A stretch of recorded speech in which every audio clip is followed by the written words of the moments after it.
Hey, Undisputed listeners. Before we start the show, I wanted to tell you about our brand new Fox Sports app and website, foxsports.com. Reimagined for the modern sports fan. Go ahead, download the new app right now. You don't even have to pause this episode. Every day on the new app and website, you'll see the top stories in sports, plus a rich world of written content, videos, social media, and analytics to give you a 360-degree view of the most important stories of the day. Streaming live TV has never been so easy or elegant. Every Fox Sports game, including all pregame and postgame shows, are just one click away. For the extra invested fan, we also go deep with real-time wagering lines, trending prop bets, win probability, and key player projections. Download the new Fox Sports app or visit www.foxsports.com now. Let's start the show. Welcome to the Undisputed podcast. I'm your host, Jenny Taft. This podcast is the full show from today's episode of Undisputed from start to finish. We've got a busy slate, so skip Shannon. Let's get to it. Good morning. Welcome to Undisputed. We are live from LA. I'm Jenny Taft here with Skip Bayless and Shannon Sharp. Good morning, guys. How are we doing? Good morning. Good morning. How was the long weekend? Did you watch that basketball game yesterday? It was a good basketball game on yesterday. It's a good one. Oh, that's what you wanted? Yeah, watch the basketball game. Oh. I feel so sorry for you today. Why you feel sorry? Because how about them Cowboys? We are going to win the NFC East. You heard it here first. You heard it here last. Let's start the show. Here we go. You done jumped off, jumped back on, jumped off. Now you back on. It has been a roller coaster. I saw you celebrating yesterday, Skip, with those moves. But we do have to get started in the NFC East, where things are very much alive. Washington couldn't pull out a win over Carolina, and Dallas came back from down 14-3 to win 37-17 over Philadelphia. The Cowboys defense showed up again, forcing 3 turnovers, and Zeke had over 100 yards on the ground. So Dallas still has a path to winning the division next week. They are very much alive. So Shannon, are you any more sold on the Cowboys now? No, I'm not any more sold on the Cowboys now. They just happen to be playing the best football in a very bad division. And if you look at the teams that they beat the last 3 games, they beat Cincinnati, has 4 wins. The 49ers, their injury history and what's been going on with them, has 6 wins. And Philly have 4 wins. So all 6 of their wins this year have come against teams that's outside of the playoff picture. Give them credit. That's what you're supposed to do. You're supposed to beat the bad teams and give yourself an opportunity or a chance to make the playoffs. But Jalen Hurts didn't play well. Now, the questions that everybody had, oh, this is it. Jalen Hurts is the quarterback of the future. Carson Wentz is officially done. Now, I just want to know, what would the story be this morning in Philly or across the nation had Carson Wentz turned the ball over 3 times in the second half and didn't score a point? What would the storyline be? Because that's what Jalen Hurts did. Jalen Hurts turned the ball over 3 times, did not score a point in the second half.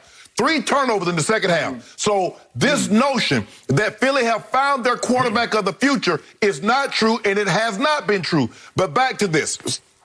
Skip, the Eagles aren't a good football team. And once Fletcher Cox went out of that ball game, now they could not generate the pressure with the 4-man. Skip, their secondary. I'm trying to think of another secondary that's as bad as the Eagles. They paid Darius Slay, and he likes to go by the moniker Big Play Slay. But it's big play the other way if you play in the Eagles. Michael Jacquet, I think that's how you pronounce his last name. He got so bad he became unplayable. When a guy in the National Football League becomes unplayable, it lets you know how bad they actually are in the secondary. And that's what's happened. But give the Cowboys credit, Skip. I will give them credit.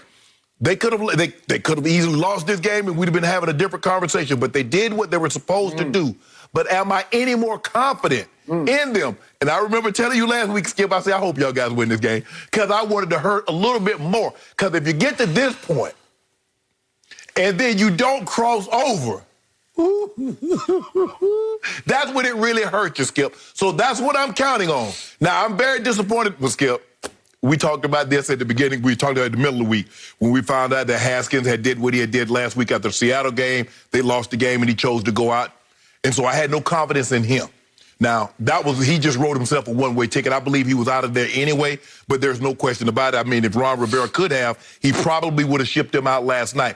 But I'm not going to put it all on Haskins. The defense didn't do what they were supposed to do either because they're a defensive-led football team. And I thought the Carolina Panthers was able to run the football. They did a good job of protecting Teddy Bridgewater, and he made enough plays. But give the Cowboys credit. Today, hey, not going to beat them up too bad, but to say this notion that all of a sudden they're a contender, no, they're not, and they will not make the playoffs. Well, wait a second. You concluded by saying give them credit, but your first sentence was you give them no credit. No, what I'm saying, Skip, look, they did what they were supposed to do. They beat a bad football team. See, you want to make it seem as if they beat Kansas City. You want to make it seem that they beat a team that's in the playoff. Name one team of those 6 victories that are currently in the playoff position. Name one. My turn. Shannon Sharp. For 3 straight weeks, you have picked against my Cowboys. Yeah, you said they would lose at Cincinnati, they would lose at home to San Francisco, and they would lose yesterday at home to the Philadelphia Eagles. Yeah. You also predicted that Washington would win the East yesterday by beating Carolina. Yes. So you've been wrong. Right. And I've been right. So in other words, you've been right 3 weeks, I've been right 7 weeks, and now all of a sudden you right. Okay. Shannon Sharp, here come my Cowboys. You should buy in because they are slapping you in the face with what they are doing. They have now taken the ball away 10 times in the last 3 games, and they've given it away only 1 time in the last 3 games. Andy Dalton has thrown 7 touchdown passes in the last 3 games to just 1 interception, and it was by big play Slay yesterday. And he did play, if I'm not mistaken, he played the whole game at cornerback, so he's one of the better shutdown corners in the game. No, hold on. If you grade he was out there, I think, for the whole game. I don't know. Skip, you love Pro Football Focus. Go look at the grade that Pro Football Focus has on Darius Slay and get back to me and tell me he's having a great season. Okay, well, what is it? I don't know. I didn't look. It's bad. I just know he's really good. No. And he made a really good play on a 50-50 ball that if he gambles and loses on, CeeDee Lamb has another 70-yard touchdown, but no, he picked it on Andy Dalton. So that's the 1 turnover in the last 3 games. So let's look at these 3 games, shall we? My offense went to Cincinnati and hung 30 on Cincinnati. And really? Pittsburgh then went the next Monday night to Cincinnati and managed to score 17 points. That's the same Pittsburgh that exploded yesterday on the Colts. Would you believe that my offense hung 41 on San Francisco? And did you see what San Francisco did on Saturday to Arizona, to Kyler Murray? Oh, no, held not him Kyler. to 12 points. Kyler didn't play. I think he did play. Oh, he did? Oh, okay. Points, 12 points and 41 we scored on them. Then yesterday we hung 37 more on Philadelphia. And just 3 weeks back in Jalen's first start, albeit against Taysom Hill, they held New Orleans to 21 points. So they're not that bad. Don't give me that bad. So, again, my offense has now scored 30, 41, and 37 in the last 3 weeks. Over that span, that's the fourth most points scored in the NFL. And all of a sudden, I'm seeing not good things, but great things happening to my team because my team would have folded with a game start like that yesterday. So Jalen Hurts takes the football. And by the way, Jalen Hurts for the game, you say he played terrible. He threw for 342 yards. He ran for another 69 yards. That's 411 yards that Jalen Hurts put up against my team. 411, and this man said he played terrible. Time out. Last year in a playoff game, Lamar Jackson had over 500, but Tennessee beat him. Okay, wait a second. We're comparing Jalen Hurts in his third start to Lamar Jackson, the MVP? Skip. Seriously? Skip, let me ask you a question. That's all you got? Skip, what good is a damn dress if you don't get selected homecoming queen? So in other words, he got dressed up, threw for all those yards, and he caught an L. So what are we doing? Are we doing yardage or are we doing wins? Then let's do his turnovers in the second half, shall we? Yes, we shall. He had one really bad idea interception he threw into the end zone. One, but that was the only mistake he made in the whole game. What about the one to Trayvon Diggs? Okay, that was late. They were down 37-17, and he's just desperate. And the fumble, could we see the fumble real quick? It was not a fumble, and you can't hang this one on Jalen Hurts because If they don't screw this one up and screw Philadelphia on this play, oh, I agree. Jalen Hurts, his knee, his right knee for sure, is completely down on this, and they gave the ball to Dallas at the 12-yard line. If you call this correctly, if you review this correctly, they've got the ball 1st and 10 at the 12-yard line, and I'm pretty sure they're going to go in and score. Well, it's not, and if they do, guess what? It's a 7-point game, and I'm holding on for dear life. Well, maybe because Jalen Hurts scares me to death. Maybe the replay official was watching Wonder Woman 1984. Maybe. But he did lose another fumble, and they were very fortunate enough to get that one back. So he did have 2. Skip, and I get it. And I said at the time, I ain't nowhere in hell that's a fumble. Because both of these were down. Not one, both of these were down. But they stuck with the call that's on the field, Skip. They don't really like the official. They don't really like to overturn it because, I get all that. And by the way, he had driven them 70 yards in 12 plays at that point. Another long drive against my defense because my defense just sort of hangs on for dear life. But lately, it has been hanging on. And what I love the most is my offense did not quit in a game that they've been quitting in the past. They just hung it up, rolled over, and played dead for every team except for the last 3. And all of a sudden, yesterday, thanks to Jalen Hurts, Philadelphia goes up 14-3 in that game, thanks to an 81-yard bomb to Deshaun Jackson. Why they didn't go back to him more, I don't know. Did he get hurt or something? Because I never saw him again. That was his only target of the game. Now, he has a history against Dallas, a long history of disappearing. Here's the 81-yarder. And I've seen that movie before again and again and again all year. It did not surprise me. But what did surprise me, that was 5:08 left in the first quarter. My team did not quit. Here they came, and they went 63 yards in 10 plays, and they hit Dalton hit Gallup for 14, and then Gallup for a 21-yard touchdown, if we could see those, to make it 14-10. And I thought, you know what? This is a new day in Dallas. This is a different day in Dallas because they are not going to fold. Here we go. Great throw. Yeah, and nice tackle. Broke a couple of tackles. Thank you very much.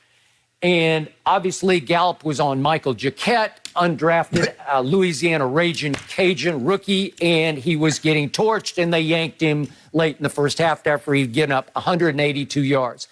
I don't care if you're throwing against William and Mary. I just don't care. It's hard to do what Andy Dalton did yesterday. He had 5 throws that went for 20-plus yards. When you look at this, he went 69 to Amari Cooper. He went 55 to Gallup. He went 52 to CeeDee Lamb for the touchdown, 35 to Amari Cooper, and 21 more that we just saw for a touchdown to Michael Gallup. Yeah. It's hard to do that unless you're pretty to very good. And he's got 3 stud receivers. Skip, hold on. So why hasn't he done that before? Done that. Well, he's been doing it for 3 weeks. No. 30, 41, and 37. Look out. So let me ask you a question. Here he comes. So he has 3 in one game. Mm-hmm. He had 3 passes of at least 50. Yep. He had 5 of at least 20. Yep. So if it was that easy, so what's been going on? So Andy Dalton been bull jiving? My defense has been getting literally run off the field until 3 games ago when at least it's credible. At least it can hang in. And the defensive job they did on Jalen Hurts, because the one bad interception that he threw into the end zone, they actually hemmed him in. They actually made him stop because against the first 2 teams that he played on this play, he just gets outside and runs for the 20-yard touchdown. That one, they hemmed him in. They hemmed him in and said, no, you can't get out here. They actually look, dare I say, well coached. Just throw it away. And you got to throw it away, but you're desperate. You're trying to get back in this game because all of a sudden the Cowboys look like they have seized momentum. And listen, Randy Gregory is flying off the edge. All of a sudden, number 94 is wreaking havoc. DeMarcus Lawrence was fairly quiet yesterday, but if you look for number 90, I bet you can see him next Sunday at New York against the Giants because those 2, guess who went down 6 times yesterday thanks to the Baltimore Ravens? Daniel Jones went down 6 times. My defense can get him. He can't move, Skip. Okay. He's hurt. And I get it. He's probably your best option. But it's hard for me to believe that Daniel Jones is your best option with a pulled hamstring because his whole thing is ability, is mobility. And if you can't move, Skip, you're a sitting target. Colt McCoy would probably give them a better chance. Not to say they would win, but I believe he will give them a better opportunity to win. Yeah. But Skip, this notion that all of a sudden the Cowboys are formidable. Skip, you're not playing anybody that's good. These teams aren't good, and you know that. You know they're not very good. But I won't take anything away from them. You're beating teams that you should beat that are bad. But this notion that all of a sudden Cincinnati is a playoff-bound team and Philly is a playoff-bound team, Skip, they had 4 wins. They had 4 wins. So last 2 minutes of the first half yesterday, my team went 75 yards in 11 plays, thanks to Gallup, 19 yards, and Gallup, 7 yards, touchdown. And that made it 20-17 at halftime, and Dallas got the ball to start the second half. And they did what Mike McCarthy calls a double. So they came right back with 75 yards in 5 plays. Right. Because it was CeeDee Lamb for 55 yards, if we could see that play, and he is gone. And the game was basically gone at that point for Philadelphia because that made it 27-17. And Mike McCarthy loved that double, late first half, start second half with touchdowns, that he said after the game he's going to give his team on Wednesday after practice double Whataburgers with cheese. That may be, is that one of your favorites? I don't know. I don't do Whataburgers. I've never had it, so okay. Well, they might be good. I had them in high school, and they're really, really good. So he's going to reward his team with those. And to your chagrin, would you believe at the hotel on Saturday night, they went watermelon again, much to your chagrin, and frankly mine. I don't love it because the symbolism is completely dead wrong. But apparently the captains of this team, especially the black captains of this team, are not offended. And they said Amari Cooper smashed the watermelons, this time with the big old sledgehammer. And somehow they seem inspired by it, so here they come. It seems to be... So when they did it the first time against Minnesota, and they won, and then they followed that up with loss, so I guess they didn't do it then. So it seems to be when they win, oh, it works. But when they lose, it's something else at play here. Skip, let's be all the way. This is a very bad division. And it just so happens over the last 3 weeks in a very bad division, your team is possibly paying the best because of what transpired. One team lost their quarterback with a hamstring. The other team lost their starting quarterback with a calf injury. And the backup on one team is so immature that he does not care. I can promise you there is no, Skip, there is no way on God's green earth they could bring Dwayne Haskins back in that locker room. I don't know if anybody noticed, but you pan the sideline and look how they're looking at him in disgust. Agreed.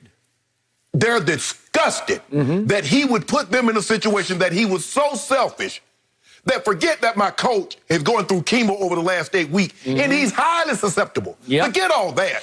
The mere fact that we are a team, you're a captain of the team. And you would say, you know what, for my selfishness, I would rather enjoy myself than possibly just go home, study, and prepare. So because now that was the story all week, Skip. It wasn't about Dwayne Haskins did this and he got stripped of his captaincy and $40,000. It was nothing to do about the game. And you took it upon that was your fault. You made it about you. Now, the Cowboys have set themselves up. This is all you can hope for in a winner-take-all situation, Skip. No matter what has transpired the first 12, 13 games, all that matters now is come down to this. One game for it all. So can Alex Smith get his calf healthy enough to at least hobble out there and make it happen at Philadelphia on Sunday? I believe it's Sunday evening. It's the late. It's the Sunday night game, if I'm not mistaken. McLaurin, will he be able to go? McLaurin, I think that's his name. So it's going to be very interesting how this plays out, Skip. Look, the Washington's going to know what they need to do. But hold on. If the Giants win, the Giants and Washington lose, the Giants are in. So basically, everybody, it's all everybody. And I think that's what they wanted, Skip. When they put if you notice, Skip, what the NFL did, I think it was about 4 years ago, they put everybody is playing within their division. Because if it's on the line, we don't want nobody, we resting. We taking time off. No, you're not. Because there's something on the line here. There's a division title in a home playoff game. But let me tell you what's waiting for you on the horizon. For the winner of the NFC East. There's a team down in Central Florida that's primed and ready. And so if you say, it's going to be very interesting to see what happens next Saturday, next Sunday, because you know who the NFC East win against. You know who they get. Tampa. So what you gonna do? Because in a way, a part of me. Are you giving in to the fact that Dallas is going to win the NFC No, East? Skip. I think you are. I'm saying a part of me wants them to, because then I want you to choose between Otampa and your team that you. I will take a home playoff game just as a reward, just to get that far. I will take it right now. And I don't care who plays quarterback for the Washington football team. It might be Taylor Heineke, who actually gave them a spark late in that game with 9:08 left. He was inserted for 137 yards. Skip, you can't have that weak of an arm at 22, 23 years of age. I mean, he does know that offense because he started a game for Scott Turner, who's now the coordinator in Washington at Carolina under Rivera. So he knows it, and they may have to go that direction. The last time I saw Alex Smith playing a football game, it was at San Francisco. He had a QBR of 9 on a scale of 0 Skip, to 100. if we really think about it, Skip, he hadn't looked really good. Nope. I mean, and every time he drops back to pass, I just have to turn my head because I'm so afraid of what's going to happen. Yep. And guys are not thinking, man, Alex Smith had this surgery. He came back. It's a miracle. Skip, if I'm a defensive player, I'm trying to tear Alex Smith's head off. He has something that I want, the football. I'm trying to separate him from the football. Okay, so we gave up another 150 yards rushing yesterday, which was too many, but really not enough to beat us. So that's about our average. If we can just hold somebody to 150. But remember, the Giants don't run it well at all because they don't have Saquon and they got Wayne Gallman, and he's gone over 100 one time this whole year, and it was at Seattle on December 6th when Colt McCoy pulled off maybe the upset of the year on the road, right? Yes. Okay, so that's all they got going for them. They don't rush the passer. They don't protect their passer.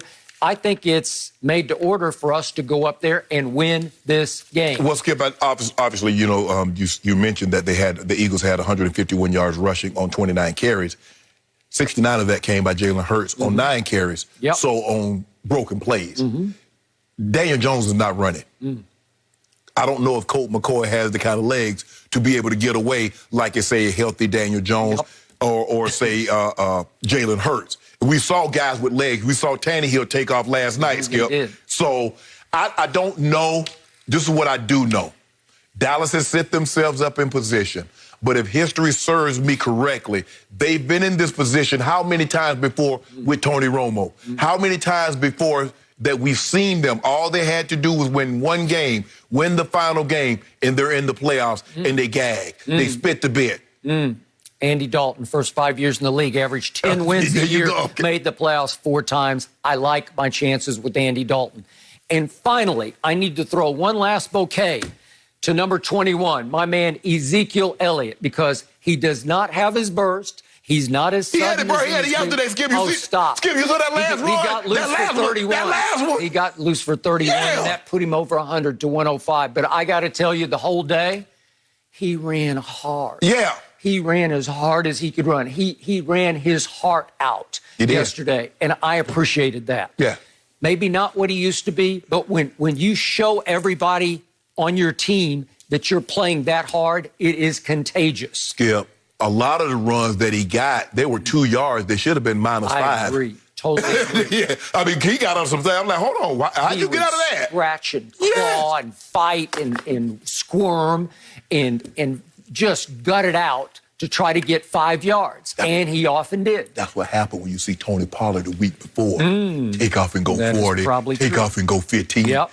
A little harder. So, my Cowboys are back in the saddle again, and here they come, and they are going to win the East, and they are going to play a home playoff game, and then we'll let the chips fall. Oh, you let that? Let the chips ain't no chips falling. The chips, there's going to be a whole tree falling on their heads. Yeah, but I can't wait for a week from today when I get to sit in this seat. Nah, it look like Tampa be going up to D.C. Yep. Okay, all right. Well, Week 17 has plenty of meaningful games to look forward to. No mercy.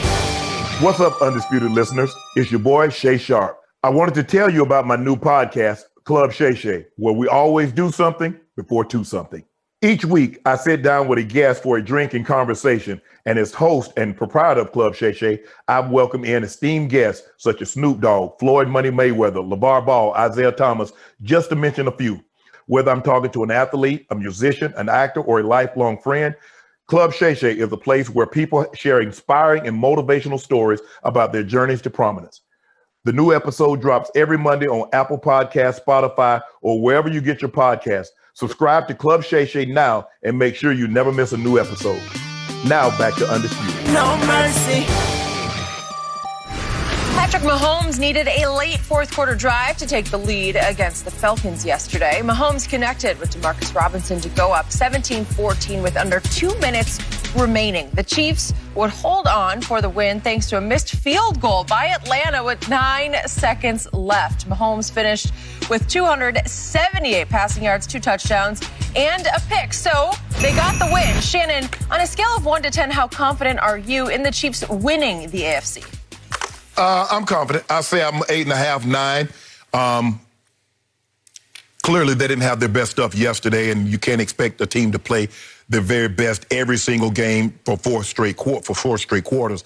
But I think winning close ball games is a valuable experience come playoff time because the likelihood of you blowing the teams out that you're going to have to play is not very likely. See, a boxer knocking everyone out doesn't tell me anything about it. It's when he gets knocked down, when he hits the canvas, can he get up? And so that's what we saw, Skip. Mike Tyson was knocking everybody out. Boom, boom, boom. Oh, he's unbeatable. Buster Douglas got him, knocked him down. He was never the same fighter.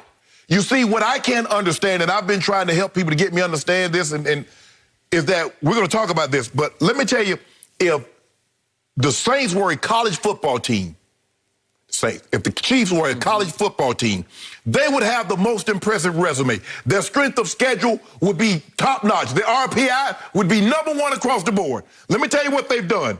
They went on the road and beat the Ravens. They beat the brakes off the Ravens. They went on the road and beat the Buffalo Bills. Now, the Buffalo Bills have won the division. I think they're 11-4. What, 11-4? I think they're 11-4. They beat the Dolphins on the road, 10-5 in Miami. They beat the Saints, who's won the NFC South, on the road. So Buffalo, Ravens, Bucs, Dolphins, Saints, all are either in the playoffs or right there, win last game, they're in said playoffs. But we question the matter in how many points they would. Skip, everybody wants to win by 25. But can you find a way to win? And so it's only in 50. I mean, this is what Mahomes have done to us. He spoiled us. Only the second time in 51 career starts, he scored 20 points or less. That's what he's done. So I still have confidence in them. If I'm Andy Reid, my starters are playing except Tyreek Hill and Sammy Watkins because they're nursing injuries. And if you notice, Skip, Tyreek wasn't his explosive self. He's nursing the hamstring. They had him on a pinch count. Tyreek, he sure was explosive when he chased down that interception return. Yeah, but Skip, I think he only probably had like 20-plus snaps. And you actually think they would put Terrell Jr. on Tyreek Hill if Tyreek Hill was 100% healthy one-on-one? I do not. So with that being said, they found a way to win the ball game, and that's what you have to like about a guy like Mahomes. Clearly, he did not have his best game yesterday. But when the rubber needed to meet the road, can you go make a play? I remember when they got the ball back, I texted my sister. I said, my homeboy got this. Well, she's about, he ain't been doing a whole lot the whole day. I said, don't worry about it. He got this now. And what did he do, Skip? Well, he threw it right to A.J. Terrell. Skip, it happens. Right? It happens. We've seen, Skip, you remember the Super Bowl in Miami. Joe Montana hit Lewis Billups right in his hand. Ball game's over. And he dropped it, and they come back, throw the ball to Jerry Rice. Jerry Rice runs it down there, they run 200 excellent, touchdown, ball game, Joe wins the Super Bowl. That happens. You remember, Skip, at the Super Bowl, they would have went 19-0. Asante Samuels dropped Eli's touchdown interception on the sideline. Jumped too soon. He tried to get both feet in bounds, Skip, and dropped it, and they go down the field. And that's normally what happens. When you get that opportunity, Skip, you better cash in. But I still feel very confident in the Chiefs. I know what they represent offensively, and it's going to be very interesting because you're going to have to go to Arrowhead to beat them. But I still like the Chiefs. I'm not leaving my Super Bowl picks. I had New Orleans in the beginning. I had Kansas City in the beginning. But New Orleans better hope they don't get a night like what Tennessee got last night because it might be a little difficult to have to go to Lambeau Field. Okay, scale of 1 to 10. My confidence level in your Super Bowl pick, the Kansas City Chiefs, is a 5. But I say the glass is half empty, not glass half full. Okay. I believe your Chiefs are on borrowed time right now because this is a what have you done for me lately. All those games that you listed, all of them highly impressive, came before the last 7 games. And they have won 7 in a row in this streak. And Tampa's been in that 7, right? Yeah, they won by 3 at Tampa. Yeah. But the point is that in margin of victory, it's the lowest margin of victory in NFL history for a 7-game winning streak. Lowest ever because the average margin of victory is 3.9 points per game. Yes. And they are. Carolina at home, they beat by 2. Then they went to Las Vegas, the Raiders, they won by 4. Then at Tampa, they held on and won by 3. If Brady gets the ball back, 4:10 left, it's going to be over. Denver at home, 6. At Miami, 6. At New Orleans, 3. It's okay. Atlanta yesterday, you just trashed Atlanta after Tom Brady came back from 17-0 down at halftime and 24-7 down in the third quarter. You said they're horrible on pass defense. And Brady had said after the game, they are very athletic and very fast in their secondary. They're hard to deal with.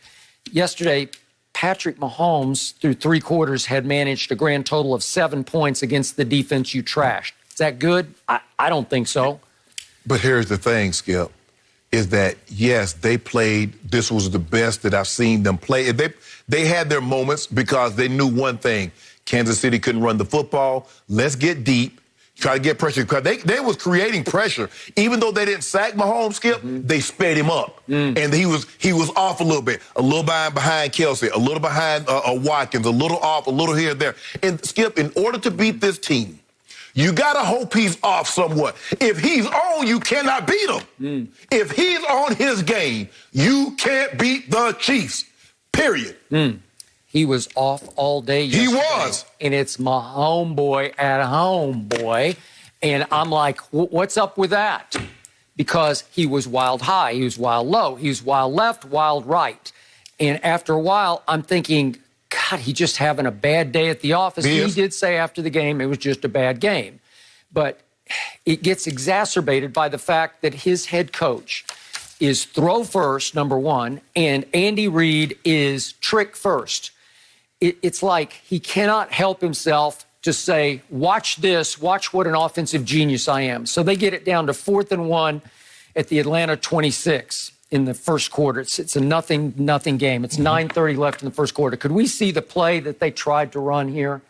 They do everybody spins, 360 spin, and then he does the toss to Sammy Watkins and the throwback to the quarterback. Oh, that's Patrick Mahomes, is the intended receiver who is completely covered, and it's an interception. Skip. Should have been dropped because it put him down at the 1 yard line. They still went down, they drove all the way down the field and got a touchdown. But Skip, here's the problem with that. It's not that it was intercepted.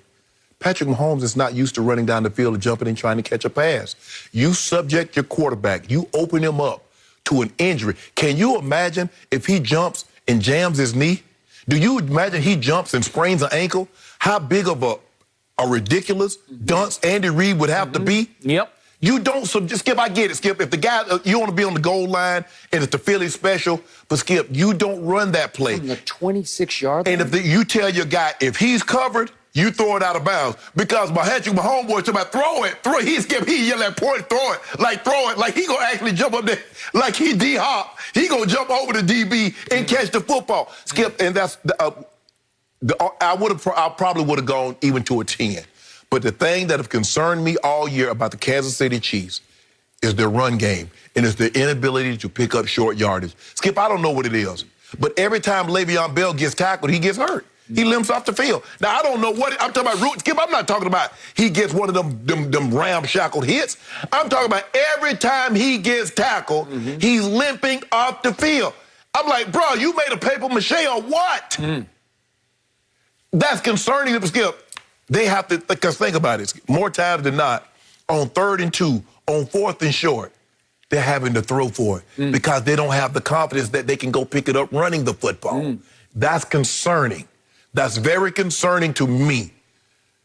So if I'm Andy, I'm not going into the playoffs playing the way I'm playing offensively. They're playing a half. I remember the same thing happened to us in '98, Skip. We were we were 13-2, and we getting ready to play Seattle. Mike said, we playing. He says, I don't like the way we played the last 2 weeks, and we will not go into the playoffs playing like that. I agree with that philosophy. So you're playing. Injuries be damned. Just go play. Yes. Play hard, and you'll be okay. Yes. And you were okay. Right. Right? Yes. Okay, so Andy Reid can't help himself. He's got to out-cute you, out-trick you, out-genius you.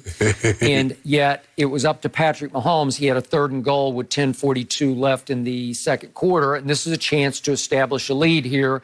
And tell me this was any better or worse than the Jalen Hurts interception that we're talking about. No, it was terrible. It was terrible. Because he was flat-footed. He was just flat-footed, fall-away throw. Much of his footwork is horrendously bad, but the arm talents like Aaron Rodgers, you get away with it. But there are too many flat-footed fall-away throws like this one. And no, it was just a bad idea.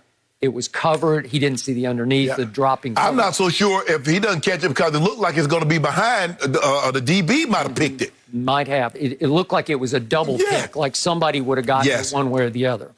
Then we talked about the A.J. Terrell interception. Should have had it. But you knew.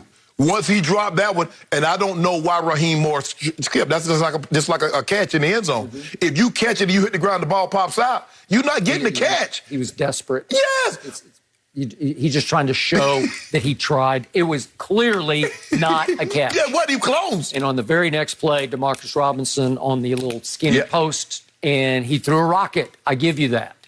And yet, here comes Matt Ryan again with no Julio. Yep. Boom, boom, boom, down the field. I told you to skip Calvin Ridley for real. He is for real. And Matt Ryan threw one just rocket to him. Man, it was a great throw to the boundary. It winds up a 39-yard field goal by a kicker named Koo, who has made 25 of 26 field goals this year. I'm sorry, 35 of 36 field goals.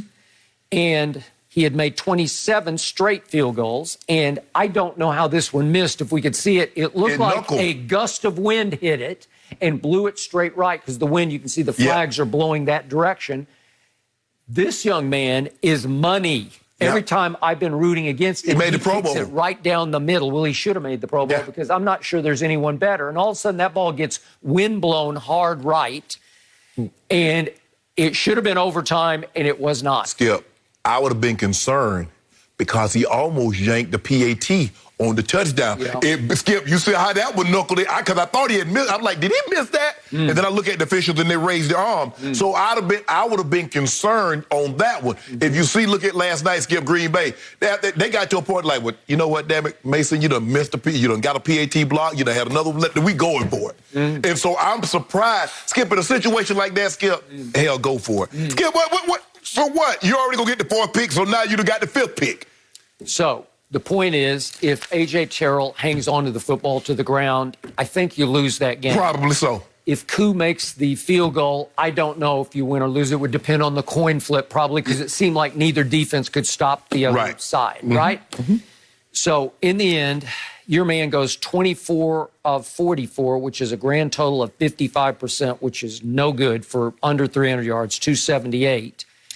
And I'm thinking, wow, Shannon had him as the MVP all the way up through this last Friday. So that opened the door for Aaron Rodgers. What happened last night.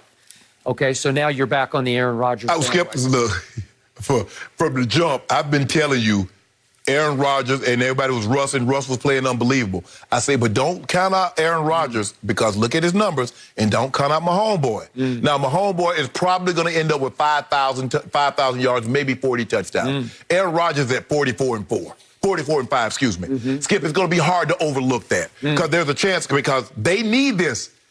They need this win against the Bears, Skip, in order to get the number 1 seed because they can end up in a 3-way tie and the Saints would get the number 1 seed. Or there's still an outside chance Seattle could be the number 1 seed. So they need this. So he could end up somewhere between 40, okay, he has 44 now.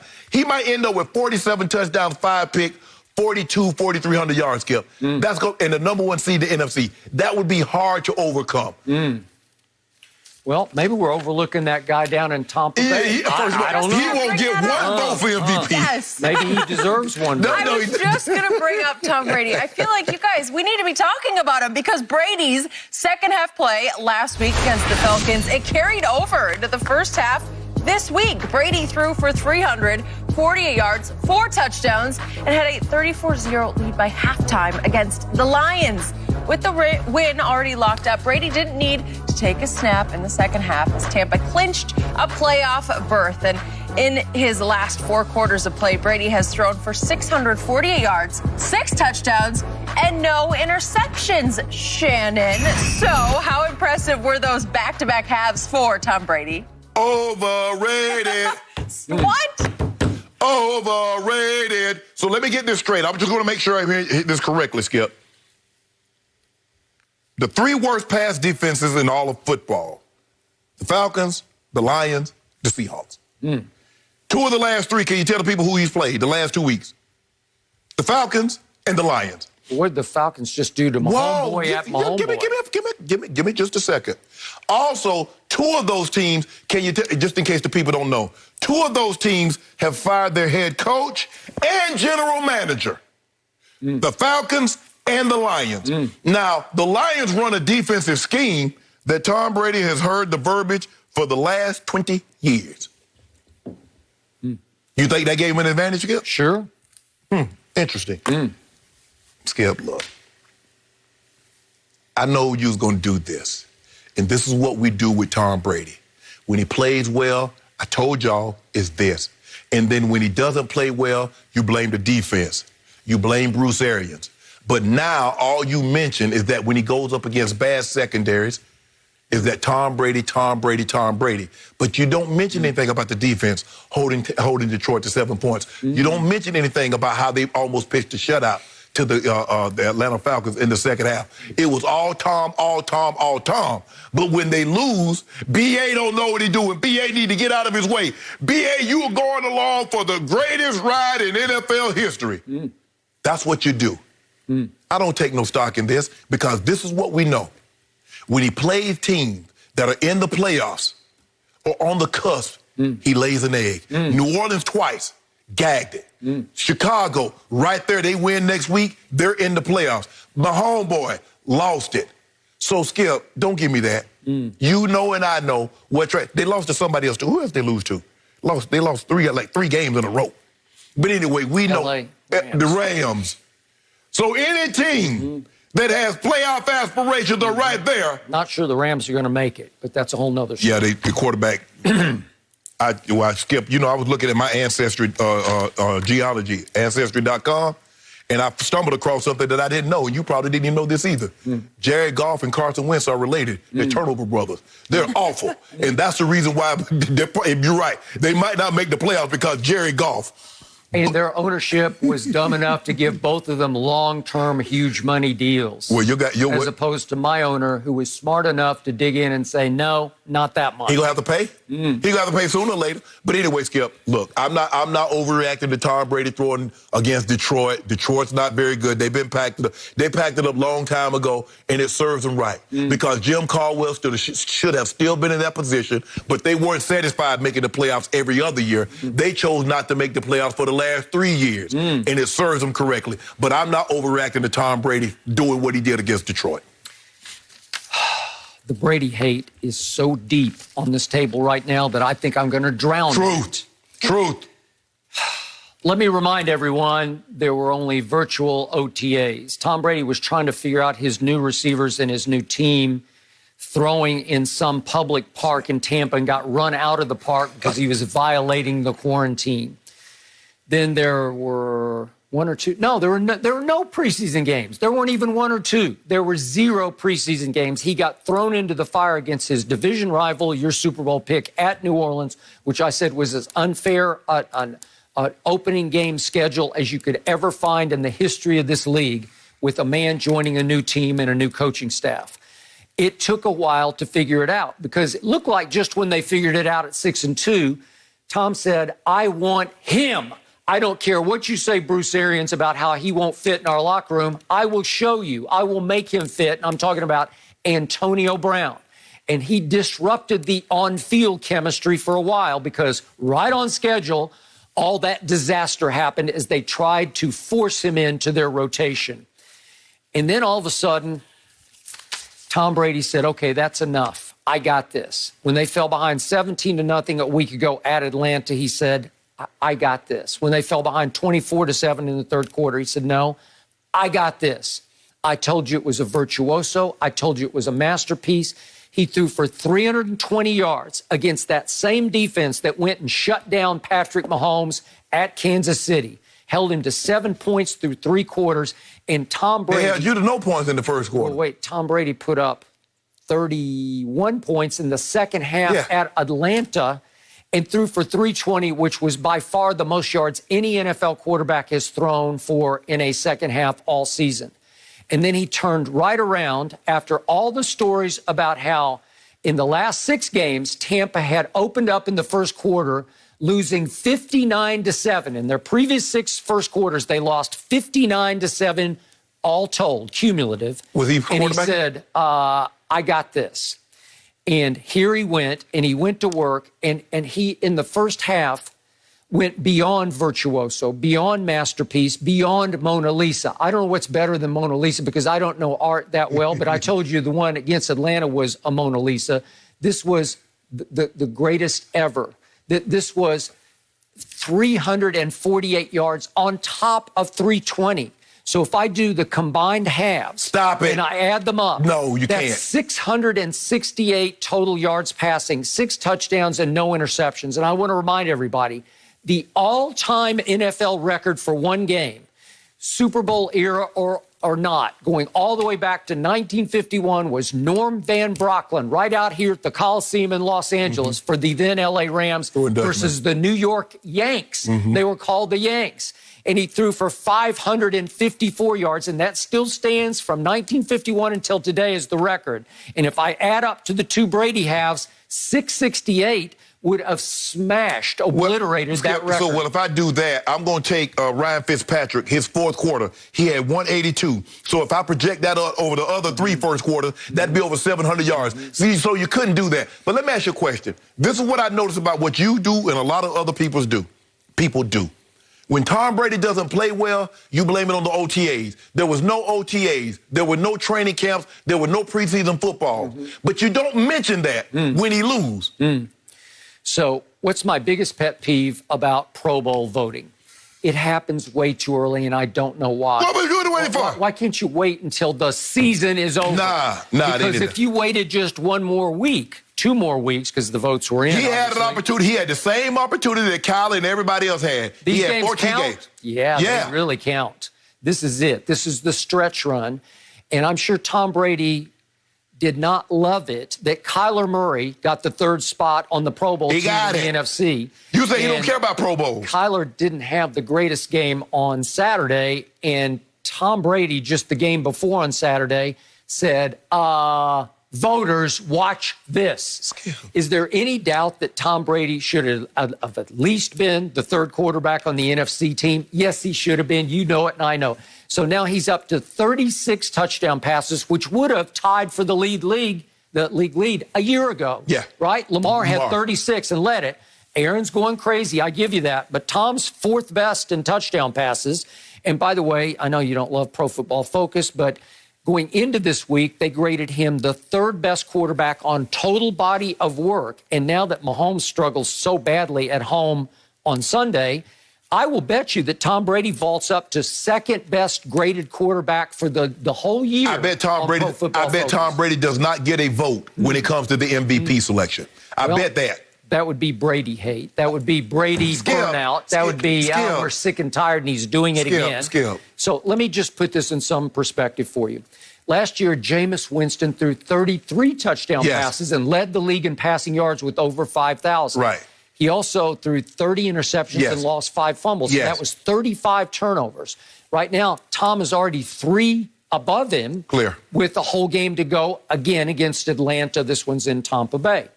But Tom Brady has thrown 11 interceptions, which you have ridiculed him for, but he's only lost 1 fumble all year. So he has 12 total turnovers to Jameis's 35 a year ago. So what happened? 7-9 a year ago has become 10-5. Well, Skip. And Tampa made the playoffs for the first time since 2007. But he has 11 picks. Aaron Rodgers has 6 total turnovers. Mahomes has 7. Okay. And they have more touchdowns.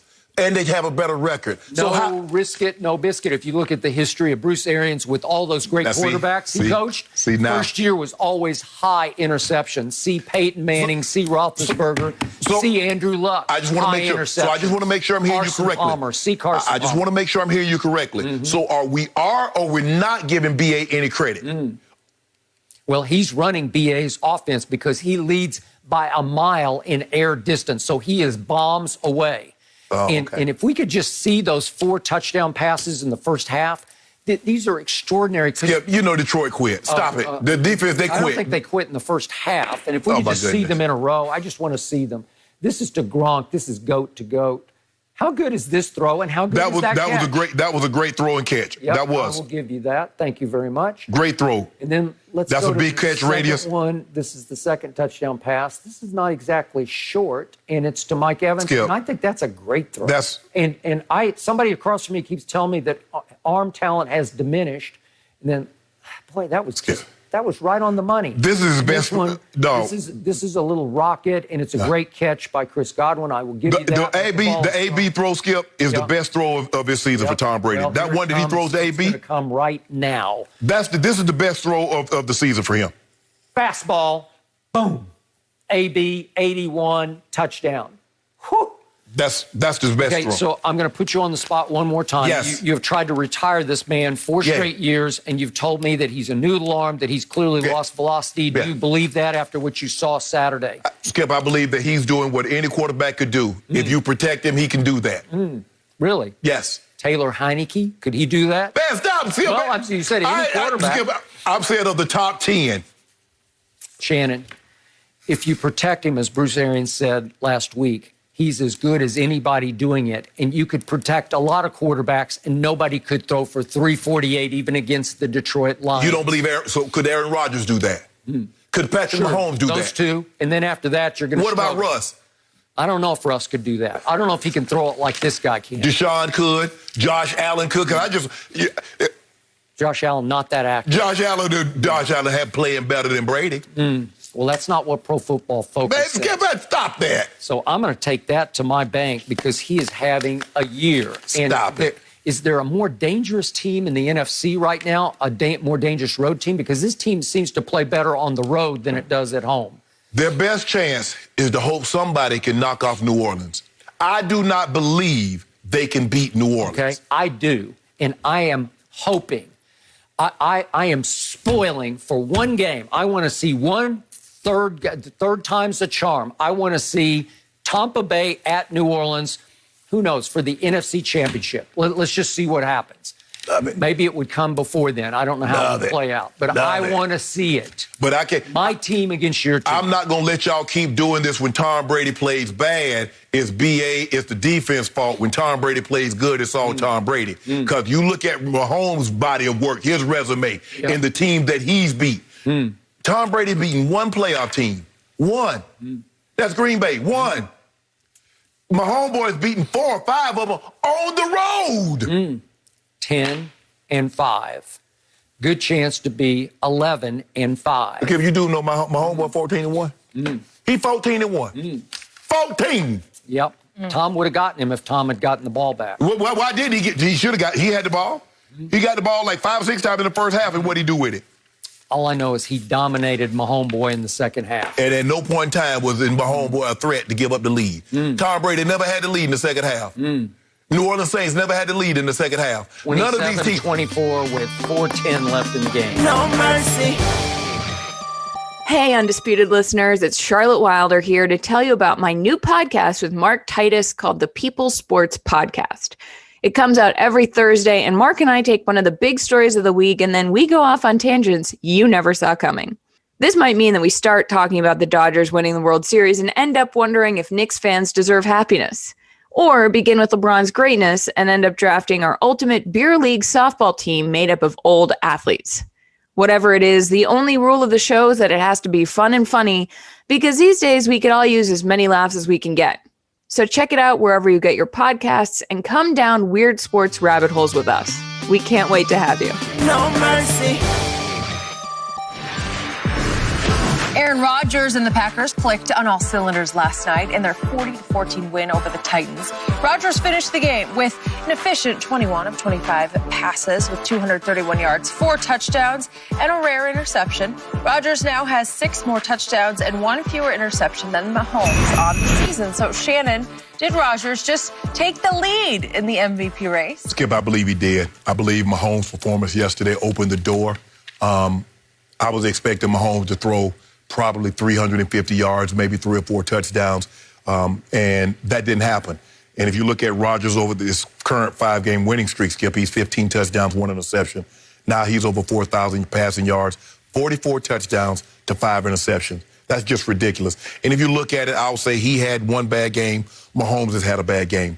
But the other 2 losses for Rodgers, he's 291, 3 touchdowns against Minnesota. They lost. 311, 3 touchdowns, 1 interception against Indy, in which they lost. And we all know the debacle that he had against Tampa. Mahomes has more passing yards. They're tied yards per pass attempt. But 14 wins to 12 wins, both the number 1 seed.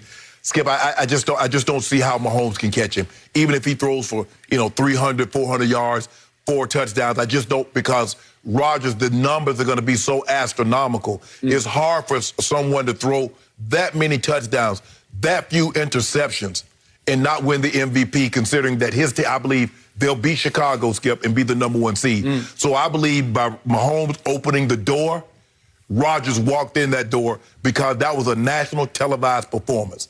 And I tweeted before the game, and I know a lot of people looking at it like it's snowing.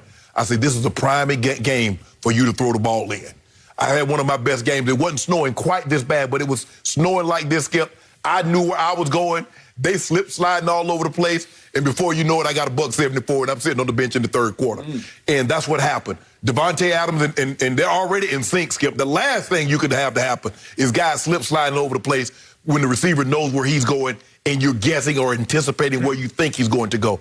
So I do believe with that performance last night, I believe that's enough. I believe he's in the forefront, and it's going to be virtually impossible for Mahomes to catch him. Okay, so you told me last week, if memory serves, that right now you would vote for Devontae Smith to be the Heisman Trophy winner. I would. Is that correct? I would. Alabama plays receiver for Alabama. Yes. So, conversely, would you, or similarly, I should say, should another Devontae get some consideration for MVP? I think he will get some consideration for Offensive Player of the Year, along with Travis Kelce, along with Derrick Henry. From night to night, day to day, I go back and forth between who's the best receiver in football. Is it Tyreek or is it Devontae Adams up in Green Bay? 1A, 1A, I go back and forth. After yesterday, I thought Devontae Adams looked like the best receiver in pro football. And there are many days that I think the best receiver in pro football is actually the tight end for Kansas City, because he's just uncoverable, because he's so tall and long and agile, and so shrewd of an operator. He just gets open, and Mahomes trusts him with his soul. He'll throw it within 12 feet of him, and he'll snag it. Okay, so Mahomes has 2 of the top 3 receivers in football, and Aaron Rodgers has maybe the top receiver in football, who, by the way, leads football in receiving yards per game. He missed a couple of games, but he's averaging 102 yards a game.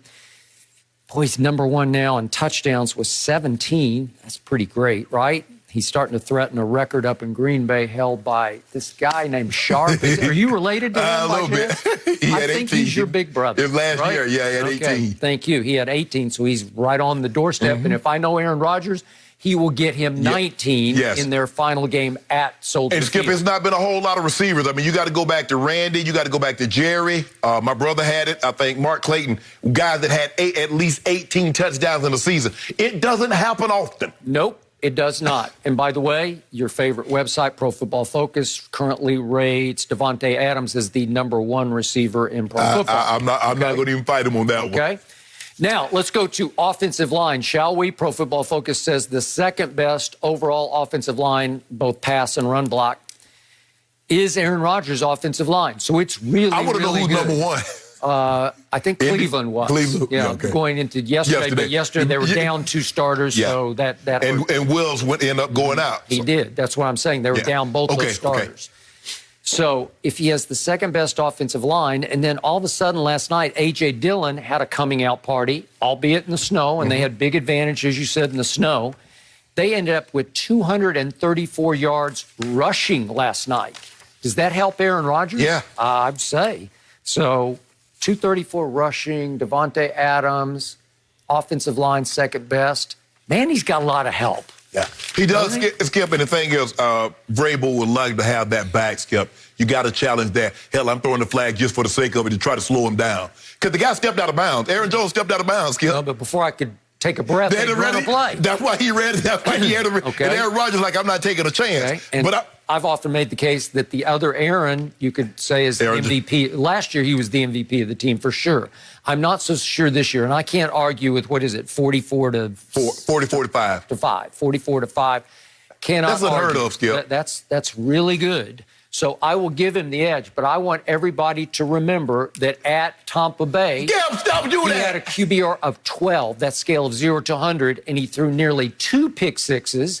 And over the last 3 quarters of that game, against what became a torchable Tampa Bay defense, he didn't score a point. Was that an MVP performance? No, Skip. And I said he's had one of those. Yeah. And I think every quarterback, but your quarterback has had more of those than Aaron Rodgers and Mahomes. Okay, but against the Jaguars, who've now secured the Trevor Lawrence pick, right? Against the Jaguars just 3 weeks ago up in Green Bay on the frozen tundra, they barely pulled out the game 24 to 20, and Aaron Rodgers had a QBR of 45. That's a scale of 0 to 100, so it was below average. Is that MVP quality? And then remember the game at Indy. Aaron was really good in the first half, and they're up 28 to 14, and he was really not good in the second half when it really counted, and they scored 3 late points to force overtime. That's how bad it was. Well, they fumbled a punt that get Indy going back in the game, and Valdez-Scantling ended up fumbling the ball in overtime because they got it. But Skip, when you look at his, and I don't think people understand this, in Aaron Rodgers' career, he's had 2 seasons, in which he's thrown double-digit interceptions. Tom Brady in 21 seasons have 11 such seasons. I want people at home to let that sink in. I want them to let this sink in also. Tom Brady is 30-11 in the playoffs and has gone to 9 Super Bowls and should have won 8 of them, but did win 6. Should have lost 3 more, too. Yeah, okay. But see what you did. That's all you need to know. But see what you do. Aaron Rodgers has been to 1 Super Bowl 10 years ago. And look who he took. Look who he took to the Super Bowl. Mike McCarthy, who happens to leave. He leaves Aaron. Listen, he leaves Aaron Rodgers, and he's 6-10. No, he's 6-9. Yeah, 6-9. Aaron Rodgers is about to be the number 2 seed last year with 13 games, and about to be the number 1 seed this year without Mike McCarthy. Now, who made who? Since that Super Bowl run, a wild card road run all the way to the Super Bowl 10 years ago, would you believe that Aaron Rodgers is 6-7 in postseason games? That's not very good. And would you believe he had a QBR of only 23 in the NFC Championship game at San Francisco last year, in which he threw a couple of picks and lost a fumble with 3 turnovers? Tell the people at home, when Brady's teams in the playoffs gives up 37 points, what happens? When they give up 30+, which has only happened 3 times. Only 3 or 4 times. Brady scored 33 in a Super Bowl and lost because Belichick gave up 41 to Nick Foles. Skip, Nick Foles? You do realize that Aaron Rodgers, what did San Francisco score on them in the championship game? Well, Matt Ryan hung 40 on him in the championship game. Did Aaron get the ball? Did he get it? I think he got it a lot. Hold on. He did nothing. You just told me against my homeboy that Tom Brady didn't get the ball in the first half. That's what you told me. I'm not so sure about MVP, but I definitely think Aaron Rodgers is the comeback player of the year. Man, get out of here. Well, let's come back because he came from nowhere to everywhere. But Skip, this is what I don't know. So no, I think that should be Tom Brady. Because hold on. They had the exact same touchdowns last year. One threw 24, the other threw 24. One had 6 picks, the other had 8 picks. One threw for slightly above 4,000, the other threw for about 4,200. So I'm just trying to figure out this notion that Tom Brady was just like lights out last year and Aaron Rodgers was barely skating by. Did Tom Brady have Devontae Adams up in New England? I think not. You remember he missed Devontae for 4 games. He missed it for 2 games this year. So how many touchdowns would he have? He might be 50-5 at this moment. Well, then you're making a case Devontae should be the MVP this year. Look, the year Jerry went 22 touchdowns, he didn't get it. The year Randy Moss went 23 touchdowns, Skip, how you going to give it to the guy? Actually, John Elway, if I'm not mistaken, John got the MVP that year in '87. The year Randy broke it, Tom had 50 touchdowns. Tom got it. If they gonna give it to the guy that's throwing you the touchdowns. And I will finish my case off by saying just a week ago at Green Bay, Aaron Rodgers in the second half against Carolina and Teddy Bridgewater threw for a grand total of 44 yards in the second half. And he said after the game, I stunk. He stunk. But Skip. I just gave you 4 games that were not MVP caliber. Yeah, Skip. But he's played 15. So what about those other games? I mean, no quarterback, no player has been exemplary in every single game. But if you look, it's going to be the totality and the body of work in which they've done. I believe it's a 2-man race. I believe it's between Mahomes and Aaron Rodgers. And I believe after the performance yesterday that Mahomes opened the door and Aaron Rodgers, not only he didn't walk through the door, he kicked the damn door in. You saw that last night, Skip. He was spectacular now. Give the man his credit, Skip. Now, you want to give Tom Brady credit for that. In the snow, he was spectacular. Huge advantage, as you detailed for him. In the snow, you don't understand. Well, Tennessee did not understand. No, it gets cold in Tennessee. It snows in Nashville. Not as used to it. I mean, it's what we can't come believe to you, love Skip Bayless. about watching Green Bay. No mercy. The playoff race is still very much alive in the NFC East. Washington couldn't pull out a win over Carolina, and Dallas came back from down 14-3 to win 37-17 over Philadelphia. The Cowboys defense showed up again, forcing 3 turnovers, and Zeke had over 100 yards on the ground. So Dallas still has a path to winning the division next week. Yes, they are still in this thing. Fox Sports NFL analyst Michael Vick is with us now. Mike, I feel like I've asked you this plenty times, but are you any more sold on the Cowboys now? Not as of yet. And I'm not falling into the trap. I know my man Skip have already. But let me say my little piece. Let me say my piece before we get to Skip and Shay. Look, yesterday was a good performance. It was a good performance, but they was down 14-3, and the dynamic of the game changed once Fletcher Cox went out, I felt like. And, the Dallas Cowboys did what they were supposed to do.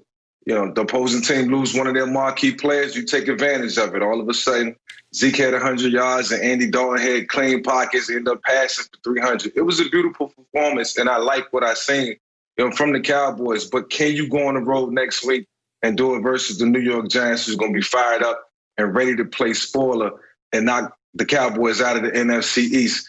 If it comes down to it based on what the football team does. So, I do like what I see. I like where this team has come from, through this season. There's been a lot of turmoil, a lot of ups and downs, but they made it through, and they still have an opportunity to play in the postseason if they do it right. So, yes, it was a great game. Michael Gallup and Amari Cooper, they stepped up. I think they played big. Zeke played big. Andy played big. And Mike McCarthy called a great game. And I got to give some credit to the defense as well. So overall, a good team effort, but it's going to have to show up next week on the road versus the New York Giants. Go ahead. I know you want to say something. You want to say it? Go ahead. Go ahead. Michael Vick, I've been trying to warn you and my man Shannon Sharp. My team has found itself. Here come the Cowboys, a team that was running away with negative turnover ratio, leading the league at the bottom of the barrel in turnover ratio, has suddenly flipped the switch and the script. And all of a sudden, over 3 games, they've taken it away 10 times and lost only 1. 10-1 over 3 games.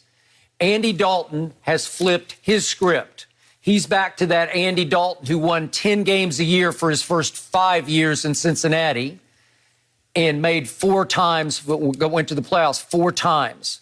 And he's 7 touchdowns to just 1 interception over the last 3 games.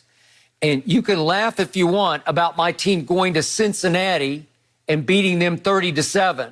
But Pittsburgh went in there 8 days later and got thumped 27 to only 17. And you can laugh all you want about my team hanging 41 on San Francisco.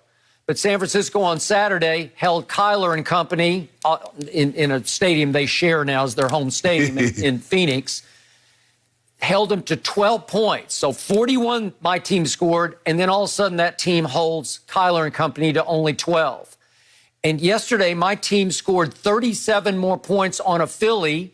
I grant you no Fletcher Cox. 2 of the DBs were out, but Darius Slay came back. And that same Philly defense against New Orleans just 3 games ago in Jalen's first start held, again, Taysom Hill and company to only 21 points. Something is happening in Dallas. Here they come. And the most gratifying development of all to me yesterday was that, as Michael Vick points out, they fell behind 14-3 pretty quickly thanks to an 81-yard bomb to a man that Michael Vick knows very well, a partner in crime for him in the past and in touchdown crime, because he used to throw bombs to Deshaun Jackson, and he's still running past people and catching them. And I'm not sure why they didn't throw him another pass the whole game, but they did not. He has a history of not playing big against Dallas, but that was big, the 81-yarder. And then I don't know what happened. I don't know if we just shut him out or Jalen couldn't find him. But speaking of Jalen, Shannon thought he played poorly. I'm going to get Michael's view on this in just a moment. But Jalen Hurts combined for 411 yards. That's 342 passing and added another 69 running. I thought he played very well, but he made one big mistake mid-fourth quarter on the end zone interception that he threw on 3rd and 12 from the 17-yard line. He got hemmed in. I think he wanted to run it. In the last second, he couldn't get outside, pulled up, and made a bad idea throw that got picked off by Anthony Brown on the goal line. So that was the one bad play, because the fumble that he was credited with was not a fumble. His knee was down, and it could have really changed the game. My team got a break. My team hasn't gotten any breaks all year, and it got a big break on that one. Then Jalen threw a late desperation interception that Trevon Diggs got. I'm not going to dock him for that one. So he made one bad play the whole game. Other than that, I thought he was pretty spectacular, because the 2 teams combined for the most yards ever in any Dallas-Philadelphia game in history of this rivalry. They had almost 1,000 yards, 990 yards. So both quarterbacks were lighting it up.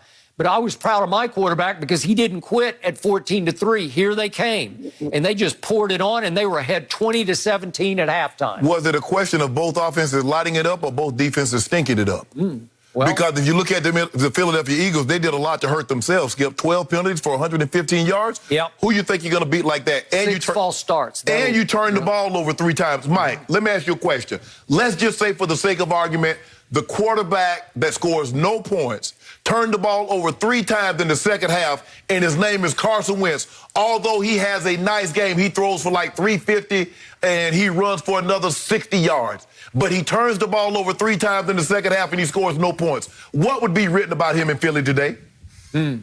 He would have turned it over. I asked Michael Vick, because Michael played in Philly. Yeah. I want you to tell me, Michael, what would be written? What would the writers... They don't care about the stats in Philly. They're going to talk about the turnovers regardless. Whatever that storyline going to read, it's going to have something in line with the turnovers, without a doubt.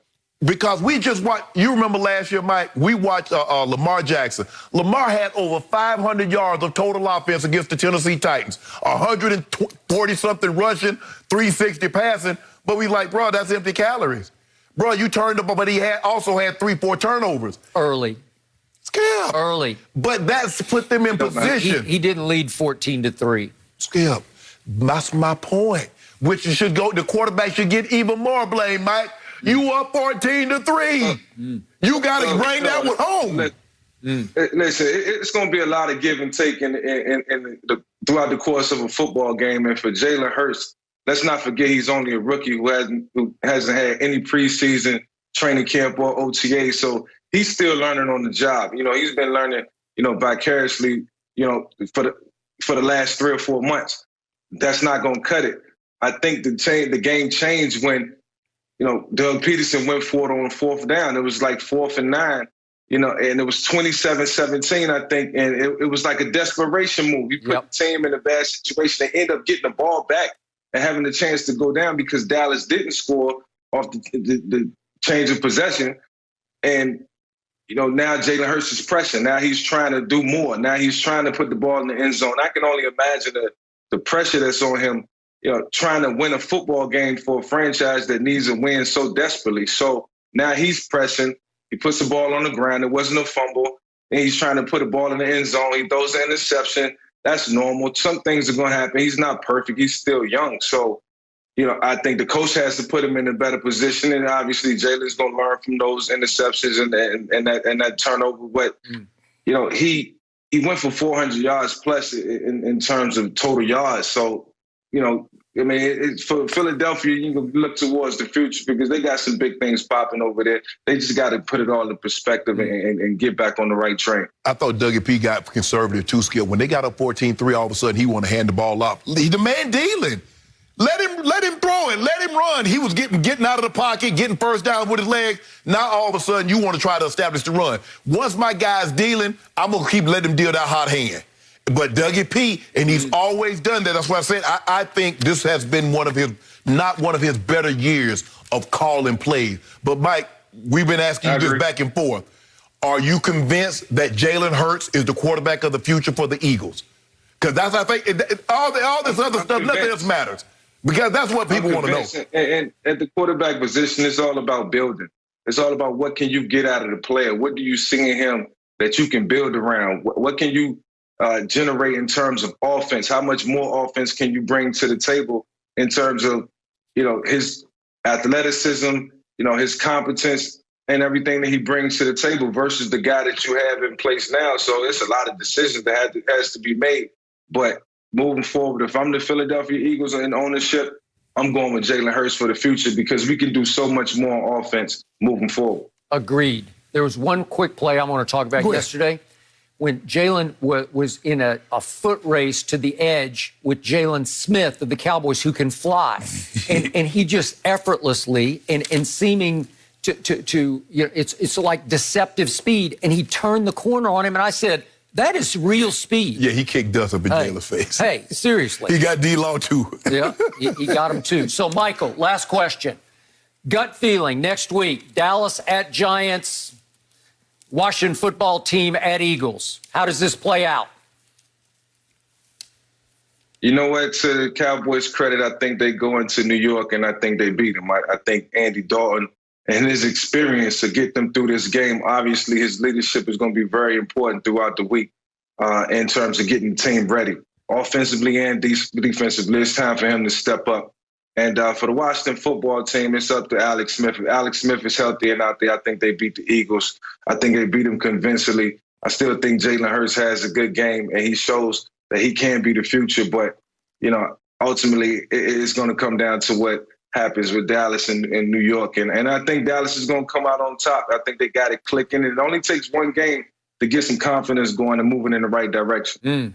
I want both of you guys to know that I did ask Santa for the NFC East. And when I woke up on Friday morning, under my tree was this tiny little trophy. It's like 1 inch high because that's what it's worth. It's just worth like a 1 inch trophy, but he gave it to me and we got this. Yep. It's going to hurt so bad on Monday when you come in here. That song. We got this. Everybody. When I say we, I'm talking about me and Jalen got this. Okay. Me and Jalen got this. Oh, so now you Jalen. Yeah, you back with Jalen. I love Jalen. Okay. He's back on our team now. Well, Mike, you mentioned Washington. You mentioned Washington, Mike, and not to interrupt you, but just this morning, Rivera said that if Alex Smith cannot go, it will be Heineke. So Dwayne Haskins is their third string guy. That's the situation. That's your Ben DiNucci. How you good? Thank you. Are you laughing? We got this. I can't believe you, Skip. You done dirty. Laughing. Mike, we appreciate your time. We'll check in with you very soon. No mercy. Well, without Kawhi Leonard playing, the Clippers found themselves in a historically bad situation. They trailed the Mavericks by 50 points at halftime, 77-27 for the largest NBA halftime deficit ever. The second half didn't go any better as the Clippers still lost by 51 points, setting a new franchise record. So, Shannon, is this a big deal or no big deal?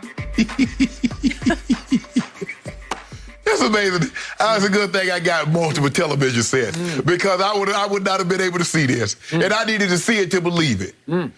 I was wondering, I was like, that's got to be a record or something. Has anybody ever been down by 50 at the half? I know there's been teams that have gotten beat by 50 points, but at the half, 77-27, Skip. And lo and behold, Elias says, in the shot clock era, started in 54, this is the most lopsided halftime deficit in NBA history.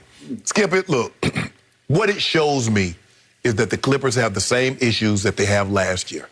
They get up, they rise to the occasion to play the Lakers. And then everybody else, their NBA championship, their playoffs is centered around the Lakers. And when they don't play the Lakers, this is what happened. And we saw this a lot last year. I think we saw Memphis, Skip. I think it was Memphis that beat them one game last year by 30 or 40. And it also goes to show you that Paul George is who we thought he was. All this motion, I got my swag back. I buried what happened in the past. I buried that in the bubble. You the same guy, bro. Ain't nothing changed. I understand that Kawhi's out, and Kawhi now, had that happened to LeBron, anytime something happened to LeBron, he flopping. Kawhi went down like he got shot in the Western movie.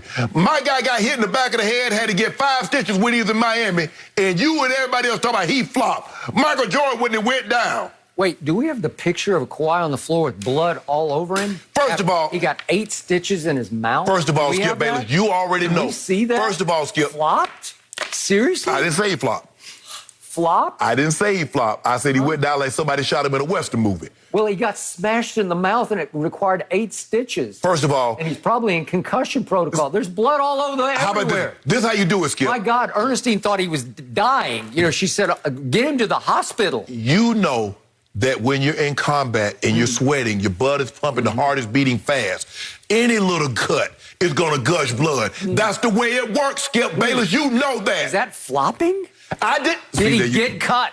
Yes. There you go. I said, had LeBron James done that, you, along with everyone else, would have said he flopped. I did not say Kawhi flopped.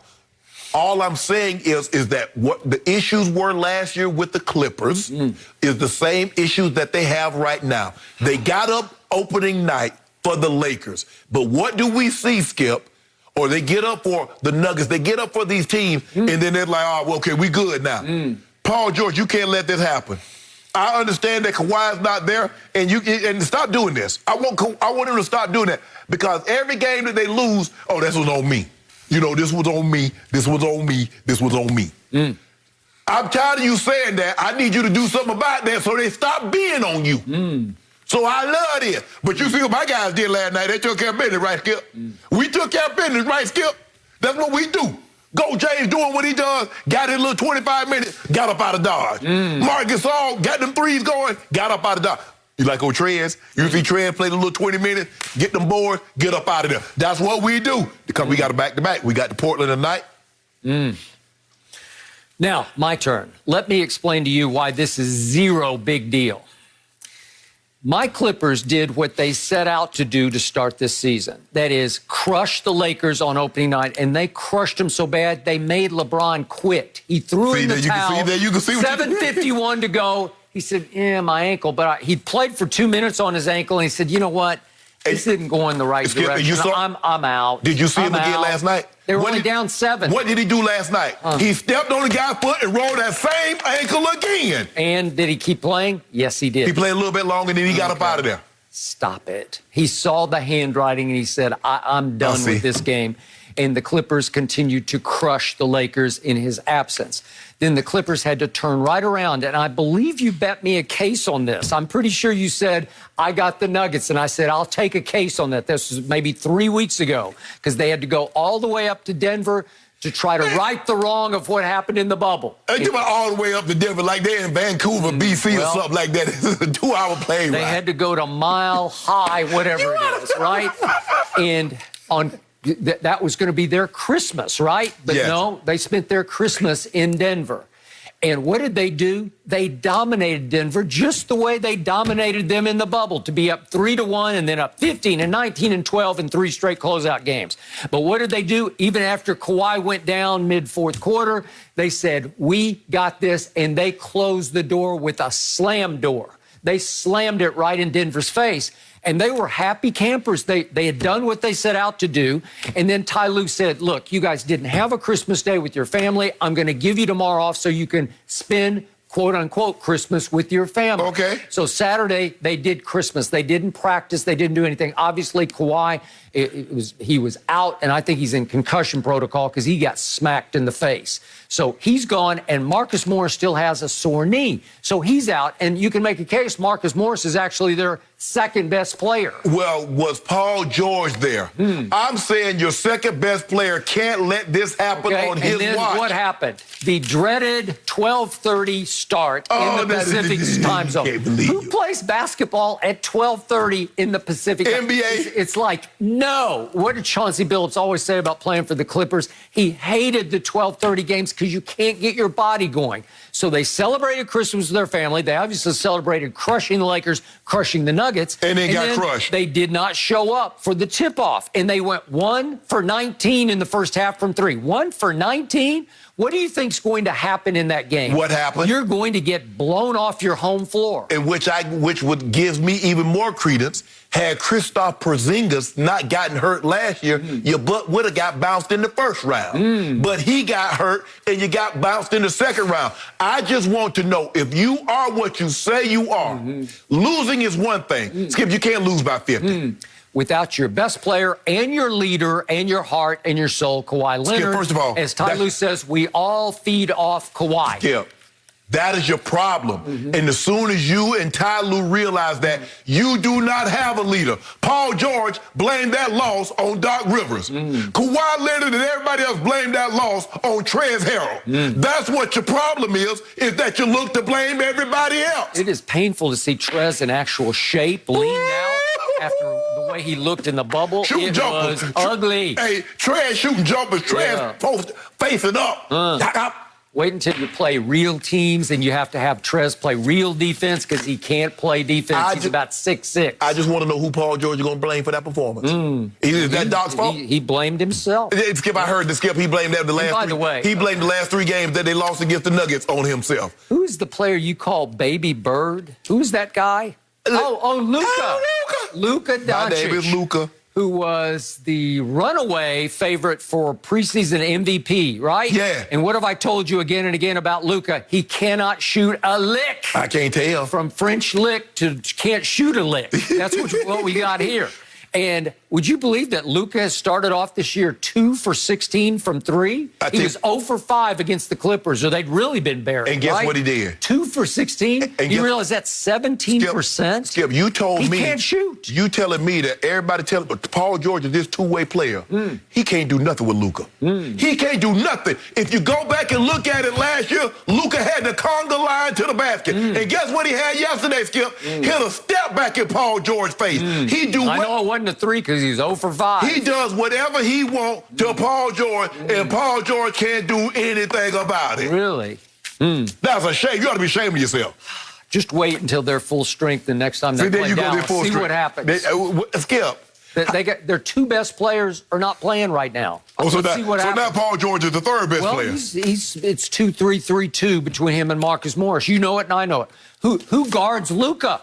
Marcus Morris. Nobody. Marcus Morris. Well, he can't guard him. He can cheap shot him and try to twist his ankle, get all bullied with it. He gets under his skin. No, he doesn't. Yep. He get up under these baskets, and take it out the net and come down the court with it. That's what you got. You're just still, you are hurting because of the hurt the Clippers put on the Lakers. And Paul George did it to you. He's the one who did you in. You let Paul George shoot you out of the gym. Who's guarding him? Nobody? Skip, you can't ruin a moment like that. A moment like that, nobody will remember. If the food tasted bad, if the photographer didn't, nobody gonna remember that. I don't care. That day is special. And you can't ruin it. As a matter of fact, when I get mad, I'm having cupcakes. I ain't having no real cake. I'm having cupcakes because that's too much to waste. That's what I'm going to do. That's how I'm going to do it. Thank you for one more case of due at Denver. But your dad, back get it in back. your old stomping grounds. I will get it back. Thank you very much. I'll get it back. Over the next couple of weeks, I'm going to get my 10 cases off with you. the NBA season, guys, so don't get waiting. too over the top there. No mercy. Tomorrow on FS1, Player of the Year frontrunner Luka Garza looks to keep up his historic start to the season as he leads the 4th-ranked Iowa Hawkeyes against Northwestern. Big Ten Hoops tomorrow at 9 Eastern on FS1 and the Fox Sports app. And I won't back down. Well, Baker Mayfield found himself without any of his starting receivers after all of them were deemed high-risk, close contacts to linebacker B.J. Goodson, who tested positive for COVID-19. Cleveland jumped out early, but then the Jets went on a 20-0 run and held on to win 23-16. Baker finished with 285 yards on 53 pass attempts, no touchdowns, and 2 lost fumbles. Baker did take the bulk of the blame after the game. Take a listen. There's no excuse. Plain and simple, I failed this team. I put 3 balls on the ground. 2 of them that, they recovered, and then the other that on the 4th down obviously needed to just hold on to the damn ball. So plain and simple, I have to hold on to the damn ball. I failed this team. We had exactly what we needed to win this game, and I didn't do good enough, and that's it.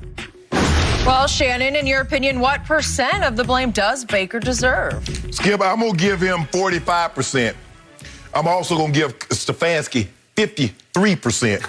And the rest of the percent, I'm going to give the defense because you got to be able to hold it down. But, Skip, this is what I don't understand. You got Nick Chubb, who finished 2nd in the league in rushing last year, went to the Pro Bowl. Nick Chubb missed 4 games, and the voters and the coaches and the fans thought enough of him to vote him back into the Pro Bowl this year. You got Kareem Hunt. So you got 2 guys that's been to the Pro Bowl. I think Kareem Hunt was Rookie of the Offensive Player, Rookie of the Year. And for some reason, down your top 4 receivers, Baker, we want you to throw the ball 53 times. What sense does that make? Skip, Baker's career, he's 1 for 9 when he's asked to throw the ball 40 or more times. Now, what has happened is Stefanski and a lot of other people have been reading Pro Football Focus. Since week 8, Baker Mayfield is the 2nd greatest graded quarterback in the NFL. And they said, okay, Baker, you can do it.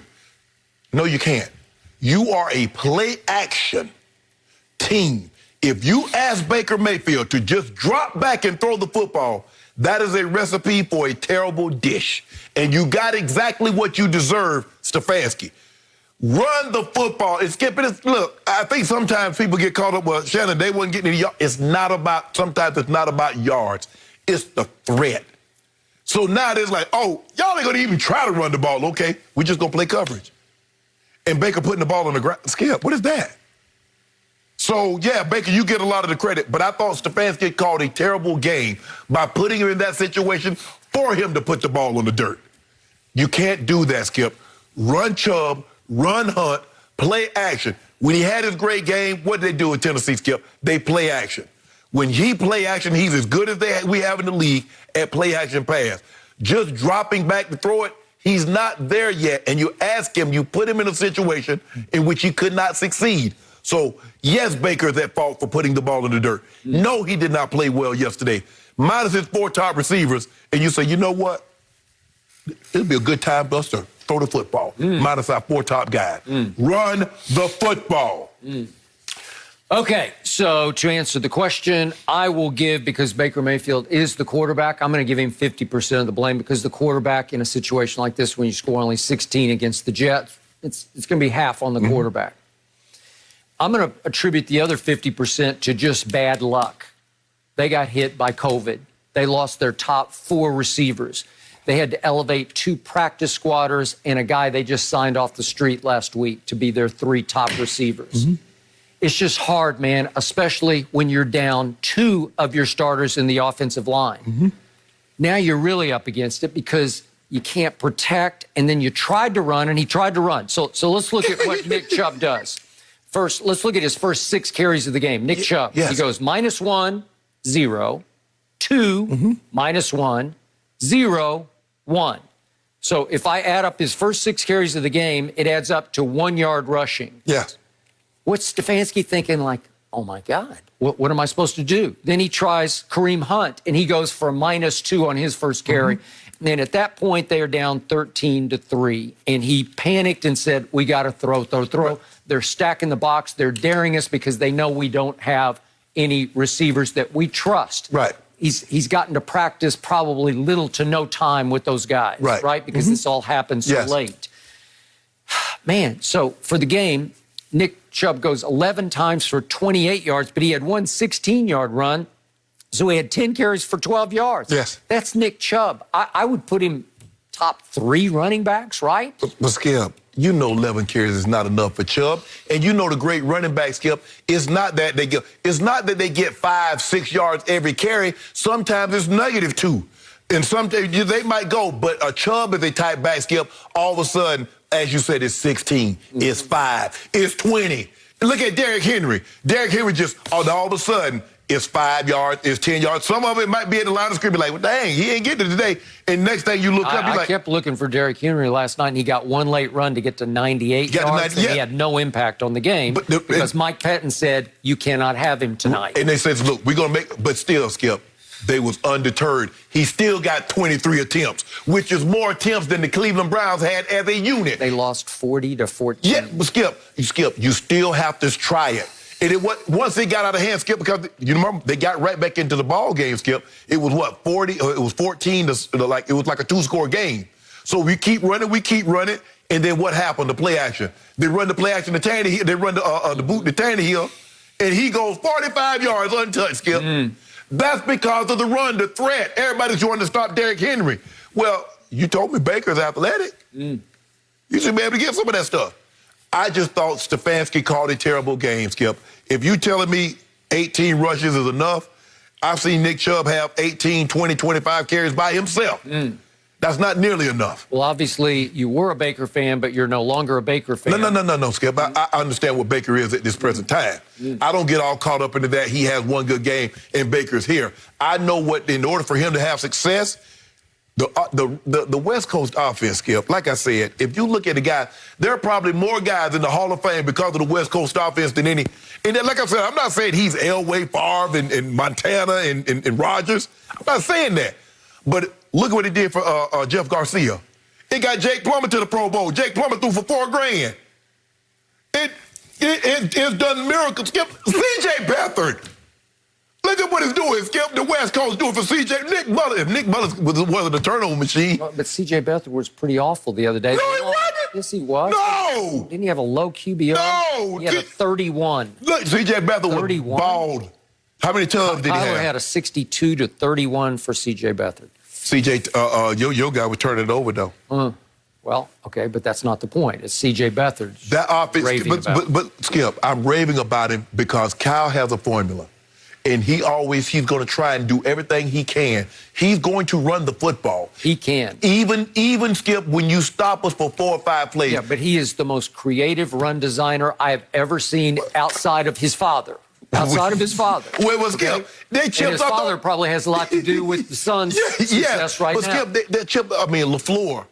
He came out of that same system. Sean McVay, he came out of that same system. Stefanski, that same system. Okay, Stefanski probably bought into the analytics served up by Pro Football Focus that over the last 8 games, Baker was ranked 2nd in the league among quarterbacks, 2nd in performance, graded performance over the last 8 games. And he torched Tennessee at Tennessee in the first half, well, for the whole game, but he put up better numbers against Tennessee than Aaron Rodgers put up last night. But Skip, I mean, we ain't really need it, because, you know. Okay. But here's the thing, though. What were they doing? They would play action, and then the guys were wide open. And when you can do that, Skip, sometimes, it's like I said, it's not about always getting, 10, 15 yards on the run. It's sometimes staying with it. It's just like throwing the ball deep. At some point in time, what did Ben start doing? Ben started throwing the ball over their head. And he got 2 touchdowns by throwing the ball over their head. You got to at least make them think, Skip. Okay, aren't the Jets sort of cowboy-like in that the last 3 games they should have beaten the Raiders, right? Yeah. Okay, so all of a sudden, they've sort of found themselves. Yeah. And all of a sudden, the defense that got taught by the coordinator who got fired, but they've got that tough mindset. Yeah, but they play hard. Yep. And give them that. Like I don't think they're the most talented group, but they play hard. Greg Williams taught them well. Yeah. And they just carried right on, and they had a good plan because they said, well, we're just going to take your run away. And if you can throw it to 4 receivers basically off the street, God bless you. And they couldn't, because they couldn't protect Baker either, because they're 2 strip sack fumbles. Right, and they run a trick play. They hand the ball to the wide receiver who starts to run, and he throw it down the field to Barrios. Yeah. Come on, Okay. D. Well, they still have a guy that you loved. You thought he was the best quarterback in the class, Sam Darnold. Yes. So they're I still legitimate. think he can play. I think he can play. He get in the right situation. Right. Sam Darnold can be really good. So he wasn't great yesterday, but he was good enough to beat a Baker with no receivers and down 2 offensive linemen. And that's what, Skip, that's when, in a situation like that, your defense knows, okay, man, they're down their top 4 receivers. Hey, Olivier Vernon, Myles Garrett, Sheldon Richards, I don't know if Sheldon played. Mm-hmm. Guys, we got to take this thing over. We have to take it over. Mm-hmm. That's what you got to do, Skip. Well, they didn't get run off the field. They gave up 23, but they shouldn't have gave up 3. I agree. But you know what, Baker got to take care of the football, Skip. You can't put us in harm's way. He was the first to say after the game, you got to hold on to the damn football. Yeah, and you do. You do. Simple as that. It was just a really unlucky situation for the Browns without those receivers. No mercy. Well, how about this? The race for the NFC East is very much still alive. Washington couldn't pull out a win over Carolina, and Dallas came back from down 14-3 to win by 20 over Philadelphia. Washington can still win the division by beating the Eagles next week. Ron Rivera said Taylor Heineke will get the start if Alex Smith is unable to go. But if Washington loses that one, then whoever wins the Cowboys-Giants game will end up atop the division. So, Shannon, who wins the NFC East right now? Come on, be honest. Since this game is being played in New York, Skip, and I know you're an animal lover, you love dogs. And in Cocker Spaniels, they have several different colors. And I'm going to say it's Oscob. Oh, really? Any solid color other than black. They also have a party, but it has to be 2 dominant colors. So it can be black and white, white and brown. I love. But in this situation, Skip, I'm going to go ABC. Anybody but Cowboys. That's who wins the NFC East. Well, that's Anybody a long way to get to that. You know, cuz. Yeah. Skip. I hate them. You too, Skip Bayless, because you've been brewing for this moment, and somebody could have put them out of their misery long time ago, but they didn't. So I'm putting all my eggs. I put everything I own. My little fan here. Yep. My Kleenex, my Hall of Fame mask. I put everything on Tyler Heineke. And I'm going with all in, Skip. That's my only hope. Because the Giants, you guys are going to beat the Giants. I got all my eggs in one basket. And if I trip and fall on the way to the market, there goes my profit. But I'm shoving everything I got to the middle of the table. The Washington football team is my only hope. That's it. That's all I got. Because Daniel Jones is injured. Colt McCoy, bless his heart, he tries hard, but it's just, so you know what? The Cowboys have done just enough. This division was terrible enough that no team could take advantage of the opportunity that presented itself early. And so now this is what you have. Teams that hung around, the Cowboys, give them credit. They hung on just long enough to get the game 16, week 17, with a chance to win the division. They did. So I'm going anybody but Cowboys. I'm sticking with the Washington football team. Even with Taylor Heineke as the starting quarterback. If he is the starter, you're going to need a whole case of Heinekens after the game. Am I right? I'm stronger than Heineken, bro. Yeah, maybe stronger. I got this. I hate this for you. You gloating. Not really. See, you gloating already. Yeah, you gloating. You go, okay. My team is already established as a 2.5-point favorite at the Giants. Well, that's pretty impressive. 2.5 on the road against the Giants. My team matches up the best of any of its NFC East rivals with the Giants because I respect Daniel Jones. He can get hot and he can throw it, but they can't protect him. No. And all of a sudden, move. Did you see number 94 in metallic blue yesterday? Yeah. He was flying off the edge. He was making plays all over the field. His name is Randy Gregory. He was a second-round pick, and he's got all kinds of demon issues in this league. And right now he seems to have it. I'm knocking on wood for him. We got him under control. But if DeMarcus Lawrence comes to play like he has been, you have two bookend rushers with Aldon Smith more being a hold that line kind of a player at number 58. Brady's getting more snaps now than Aldon. That is correct. So all of a sudden, we can rush the passer. I wish we had Leighton Vander Esch back to stop the run, but we don't. But what does New York not do? They don't run the ball very well. Without Saquon, it's down to Gallman, and he's a hard-trying back out of Clemson. But he's a guy. Wayne Gallman, but he's just a guy. And he's had one game he went over 100 yards, and it was at Seattle against the Seahawks defense when it was really struggling, and Colt McCoy beat Seattle at Seattle. That's the one game that happened on December 6th that kept the Giants afloat in the NFC East right now. But what happened when the Giants played at Dallas? Well, the Giants cost my team its quarterback. And don't think they want to get even with the Giants for that, because remember what Logan Ryan did, and I'm not saying he cheap shot him. He actually pulled down Dak from the front. It was like a front horse collar, and Dak was so shocked by it that as he got yanked forward, the ankle went, the leg went, and that was the end of that deal. But the point is, Andy Dalton saved the day late in that game. If we could see, I want to remind everybody what Andy Dalton did against these Giants in his brief appearance in this game in place of Dak Prescott. He rolled out on the first one through just a rope to, guess who? Michael Gallup. And then he went bombs away. I think Michael Gallup might be his favorite receiver. I believe he is. And there he goes, right out of the box. He was. So those two set up the winning walk-off field goal. Okay? So all of a sudden, my team has caught fire, because all you need to know is the team that was worst in the league by far in turnover differential suddenly leads it over the last 3 games with 10 takeaways to only 1 giveaway, thanks to Andy Dalton protecting the football. Darius Slay got him once yesterday. That's his 1 turnover, 1 interception when he tried to force a ball into CeeDee Lamb. It was almost a touchdown, but it was an interception. It was either, sink or swim on that one throw. But the point is, Jalen Hurts got buzzsawed yesterday. He still put up 412 total yards, 411 total yards at Dallas against the Cowboys. And remember, it's harder to play there because they're the only team that actually has a bunch of fans in the stands. It was sort of half full yesterday. So why did they have 6 false starts? Because you're not used to it this year. You're playing in dead zones, right? And all of a sudden you get to Dallas and it's hard because they're making some noise, right? Okay, so they have 6 false starts and they end up with 12 penalties for 115 yards. You got buzzsawed. You ran into Dallas at its hottest. I think that Jalen Hurts will go back, regroup. They'll regroup. My only fear is, would Philly, just because it hates Dallas as much as you do, would it lay down against the Washington football team? No, they ain't going to lay down. But the likelihood of them having Fletcher Cox, Fletcher probably not going to play. He had a neck injury going into the game, suffered a stinger. You don't want to be dealing, because it's not like any other position, Skip. He's played the D-line. He's banging head, using his neck. Can't do it. No.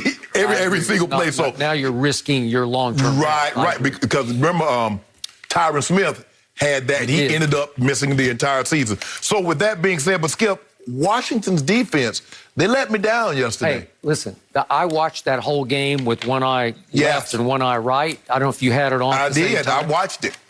Again, they didn't want to play for Dwayne Haskins, and I don't blame them, but they looked lifeless the whole day. They did. And Teddy Bridgewater didn't pick them apart, but he made enough throws on critical plays that he did have his way with them. Skip, you can't let him run. You can't let him hand the ball to a wide receiver and let him go 45 yards.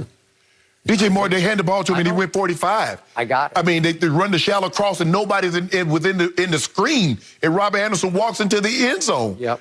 So Taylor Heineke came in with 9 minutes left, and he did give them some spark because he's one of those kind of college-like quarterbacks. But if you expose him to 4 quarters against Philadelphia, I don't care how bad they are on defense, I still say they will have their way with Taylor Heineke. I don't think he can win this game. And I do think my team, because it matches up perfectly, we can't stop the run very well, but is Wayne Gallman going to gash them? No, he's not going to gash them. So what if they hold him to 120 yards rushing? I'll take that. And again, they can rush the pass. My team can rush the passer, and they can't protect the passer. No. Okay? Well, so I like it. You got the perfect setup. Yeah, I got the perfect setup. Maybe it's too good to be true. I'm knocking on wood, but I felt good about this. Santa gave me what I wanted for Christmas, so I think it's a done deal. Your day coming. Done deal? Yep. Just that Done easy? Deal. Oh, okay. Yep. Oh, Your day interesting. coming. We got this. You definitely celebrated at the beginning of the show. No mercy. Tua Tagovailoa was benched again for Ryan Fitzpatrick after Tua was 17 of 22 for only 94 yards through 3+ quarters of play against the Raiders. Fitzpatrick didn't disappoint, going 9-14 for 182 yards, a touchdown, and setting up Miami for the game-winning field goal in the closing seconds. Brian Flores said despite the benching that Tua will get the start next week. For the Dolphins, so Shannon, I ask you, is it the right move to go back to Tua next week? No, but Skip, I didn't say it. Skip, you know where I've been on this all along. I never thought they should have went to Tua to begin with. I thought Ryan Fitzpatrick was playing too well for them to bench him. And he had done his play didn't warrant him getting benched. By the way, he was devastated when he got benched the first time. And rightfully so. Publicly devastated. And rightfully so, Skip. I just think the thing is what Tua is struggling with, Skip. And a lot of young quarterbacks struggle with this. What's open in college as opposed to what's open in the NFL. You see, Skip, he had Smith, who probably might win the Heisman. Might. Ruggs was the first receiver drafted last year. Judy was in the first round. Jalen Waddle. So those were the guys that he was throwing to. Skip, they're open by 4 and 5 yards on every single play. That's not the NFL unless it's a blown assignment. In the NFL, you throw guys open. Fitzpatrick understands that. He understands that step. Oh, he opened that. Oh, that's a big old window right there. Yep. And Tua doesn't trust himself enough right now, Skip. He's waiting for guys to get wide open, and what that allows is for the defensive line to get closer to you. And then when you do throw it, the DBs have recovered. So I think that's the problem. But it seems to me that Brian Flores is hell-bent. Like, ain't no quarterback controversy. Tua's starting next week. Okay, what do you want me? Next question. Skip me what? No, well, I don't know. We have to see. I got to look at the tape because you know I got to look at the tape and see. I go. Tua starting next week. You're playing at Buffalo. At Buffalo. With a shot at making the playoffs. The playoffs. And if you're a veteran in that locker room, you are thinking, what, Coach? I'm a bit. Skip, and I said this from the beginning. I'm a veteran on the team. I'm like, what the hell we going to Tua? Did you see the guy? Skip, he beat San Francisco. Yeah, I mean, blew the doors open when San Francisco was really good. He did. So, no, I wouldn't have made this move to begin with, but I think Tua understands that, man, I just can't do the things right now that Fitz can do, and I think it's okay. But I think in the future, Skip, they're going to have to move on from Fitz because Tua will always look over his shoulder as long as Fitz is on that sideline knowing that they could possibly go to him. They say those two get along famously, like big brother, little brother. They do. But at some point, I think that'll get a little tense between those two. Yes. Okay. I have never bought into Tua the way you have. I do think he was somewhat overrated as a product of those receivers you talk about in that NFL pipeline of an offensive line that he got to stand behind, and those NFL running backs he got to flip it to or hand it to. Yeah. And he was shaky the other night, and I admired Brian Flores. He's playing a dangerous game, but I admired him because he needed to go to Fitz magic at that point because there's 9:47 left, and they're down 16-13. And right on schedule, Fitz did what Fitz always does. He made magic. And how the hell he complete that pass? I don't know. That's the play of the year. But again, his face mask, we see, is getting yanked sideways, and he throws it up to a kid, Mac Hollins, who had dropped a touchdown pass earlier in the game. Yes. And by the way, he had enough humility to admit after the game that it actually helped to get his face mask yanked sideways because it took something off the pass. Right. And it dropped in. If he had thrown it out of bounds. Well, he might have led him right into the safety. The safety might have gotten more involved in the play. That's why he dropped a punt right to him. And why did the corners not sink? I have no idea. Because there's nobody to threaten the flat, so you just keep getting just sink with him because there's nobody home. There's nobody out there. It's got to be your play. Yes. You're the one who has to stop. Yeah, just keep going. Just keep sinking. Now, I did not blame John Gruden for 1 second for telling Josh Jacobs to fall at the 1 yard line because he did exactly like he said after the game. I don't regret it at all because he said I didn't want to give Fitzpatrick the ball in a 4-down situation. He's a gunslinger, and he was hot. I agree. Put his back against the wall with 19 seconds left, and you're up 2. He took the field goal. But, Skip, you gave him a 4-down situation anyway. No, you didn't. Yes, you did. He was going to go for it on 4 down. They was going to be 4 down all the way. Okay, now, whether or not he had enough time to get all 4 down. Right. Gruden killed all their timeouts. So if you back me up to my 25-yard line with 19 seconds left, you should close that deal. Well, let me ask you a question. What do you think would be harder? And the way guys kicking field goals these days, a field goal, getting a field goal, or getting a touchdown? Well, you'd give him a lot more time with the touchdown, obviously, right? Well, that's how much respect or how much fear John Gruden has of Fitzmagic. Well, how about this? And he's been getting torched by him up to this point. Well, how about this? Slide down on 2nd down and then run the ball in the end zone on 3rd down. Because you took that knee awful quick. Or just have what you call him to take some time off, you know, Derek Carr. Yep. Hey, just don't take the knee so quick. Just, you know, mill around a little bit, mill around, and then take a knee. But I still thought it was way over. I didn't think even Fitzmagic could do that. Well, keep on listening to analytics. Analytics gonna have you without well, he's safe because he still got 70 million left, Skip, so he ain't going nowhere. Okay. All I know is when Brian Flores dug in after the game and said, no, Fitz will start at Buffalo, I thought he's threatening to lose that locker room. You think when he said Tua was going to start? I said Tua. Yeah. Tua would start. My God, really? 94 yards passing through 3 quarters. What do you think you're going to do up against that defense up in Buffalo? And what you call him threw for 182 in the 4th quarter. So if I project 182, Jenny, in the 4th quarter, that's 2 quarters, that's 4, that's 6, that's 364. If I do that over the course of a game, he's the GOAT. That's 728 yards. That'd have been 728 yards in a game. That would have blown Norm Van Brocken's record out the water. No mercy. Well, LeBron was locked in to Tom Brady, lighting up the Lions on Saturday when he tweeted, hell of a pitch and catch right there, Tom Brady to Rob Gronkowski. Sheesh. Brady later responded to that tweet with the famous picture of Dwayne Wade celebrating after giving LeBron an alley-oop during their time in Miami. So, Shannon, did you like Tom Brady's response? He tried to steal our shine. Did you know we were AP? Your shine. Did you know we were male athlete of the year for the 4th time? I saw that. Look, Skip, look, it's 2 great players, you know, that I don't know how well they know each other, Skip, but, you know, they watch. I mean, LeBron loves basketball. Brady, I'm sure, watches, basketball. LeBron loves football. Brady probably watches basketball. So, hey, great pitch and catch. Hey, cool. Hey, no problem. I got no problem with it, Skip. This was Tom Brady's way of patting LeBron on the head and saying, hey, you guys were pretty good. We bigger. Too. We bigger than LeBron really? Brady. Huh. Well, one guy's the GOAT and the other guy's the phony GOAT. Who do you think is the bigger? Who has more IG followers? Well, who bigger? I think Tom was shrewd enough to know that because he lives in Florida now. So you play to the Florida crowd, right to the Miami crowd, and you play to LeBron's huge following. We play to the world. We got to play to the world. We international. Yeah. Yes. We go in China. We go to China, Japan. We worldwide. Well, just by responding, you're a hater. You're a hater. LeBron, you're going to get more followers. Guys, good stuff today. That's it for Undisputed. We're back at the same time tomorrow morning. Have a good day.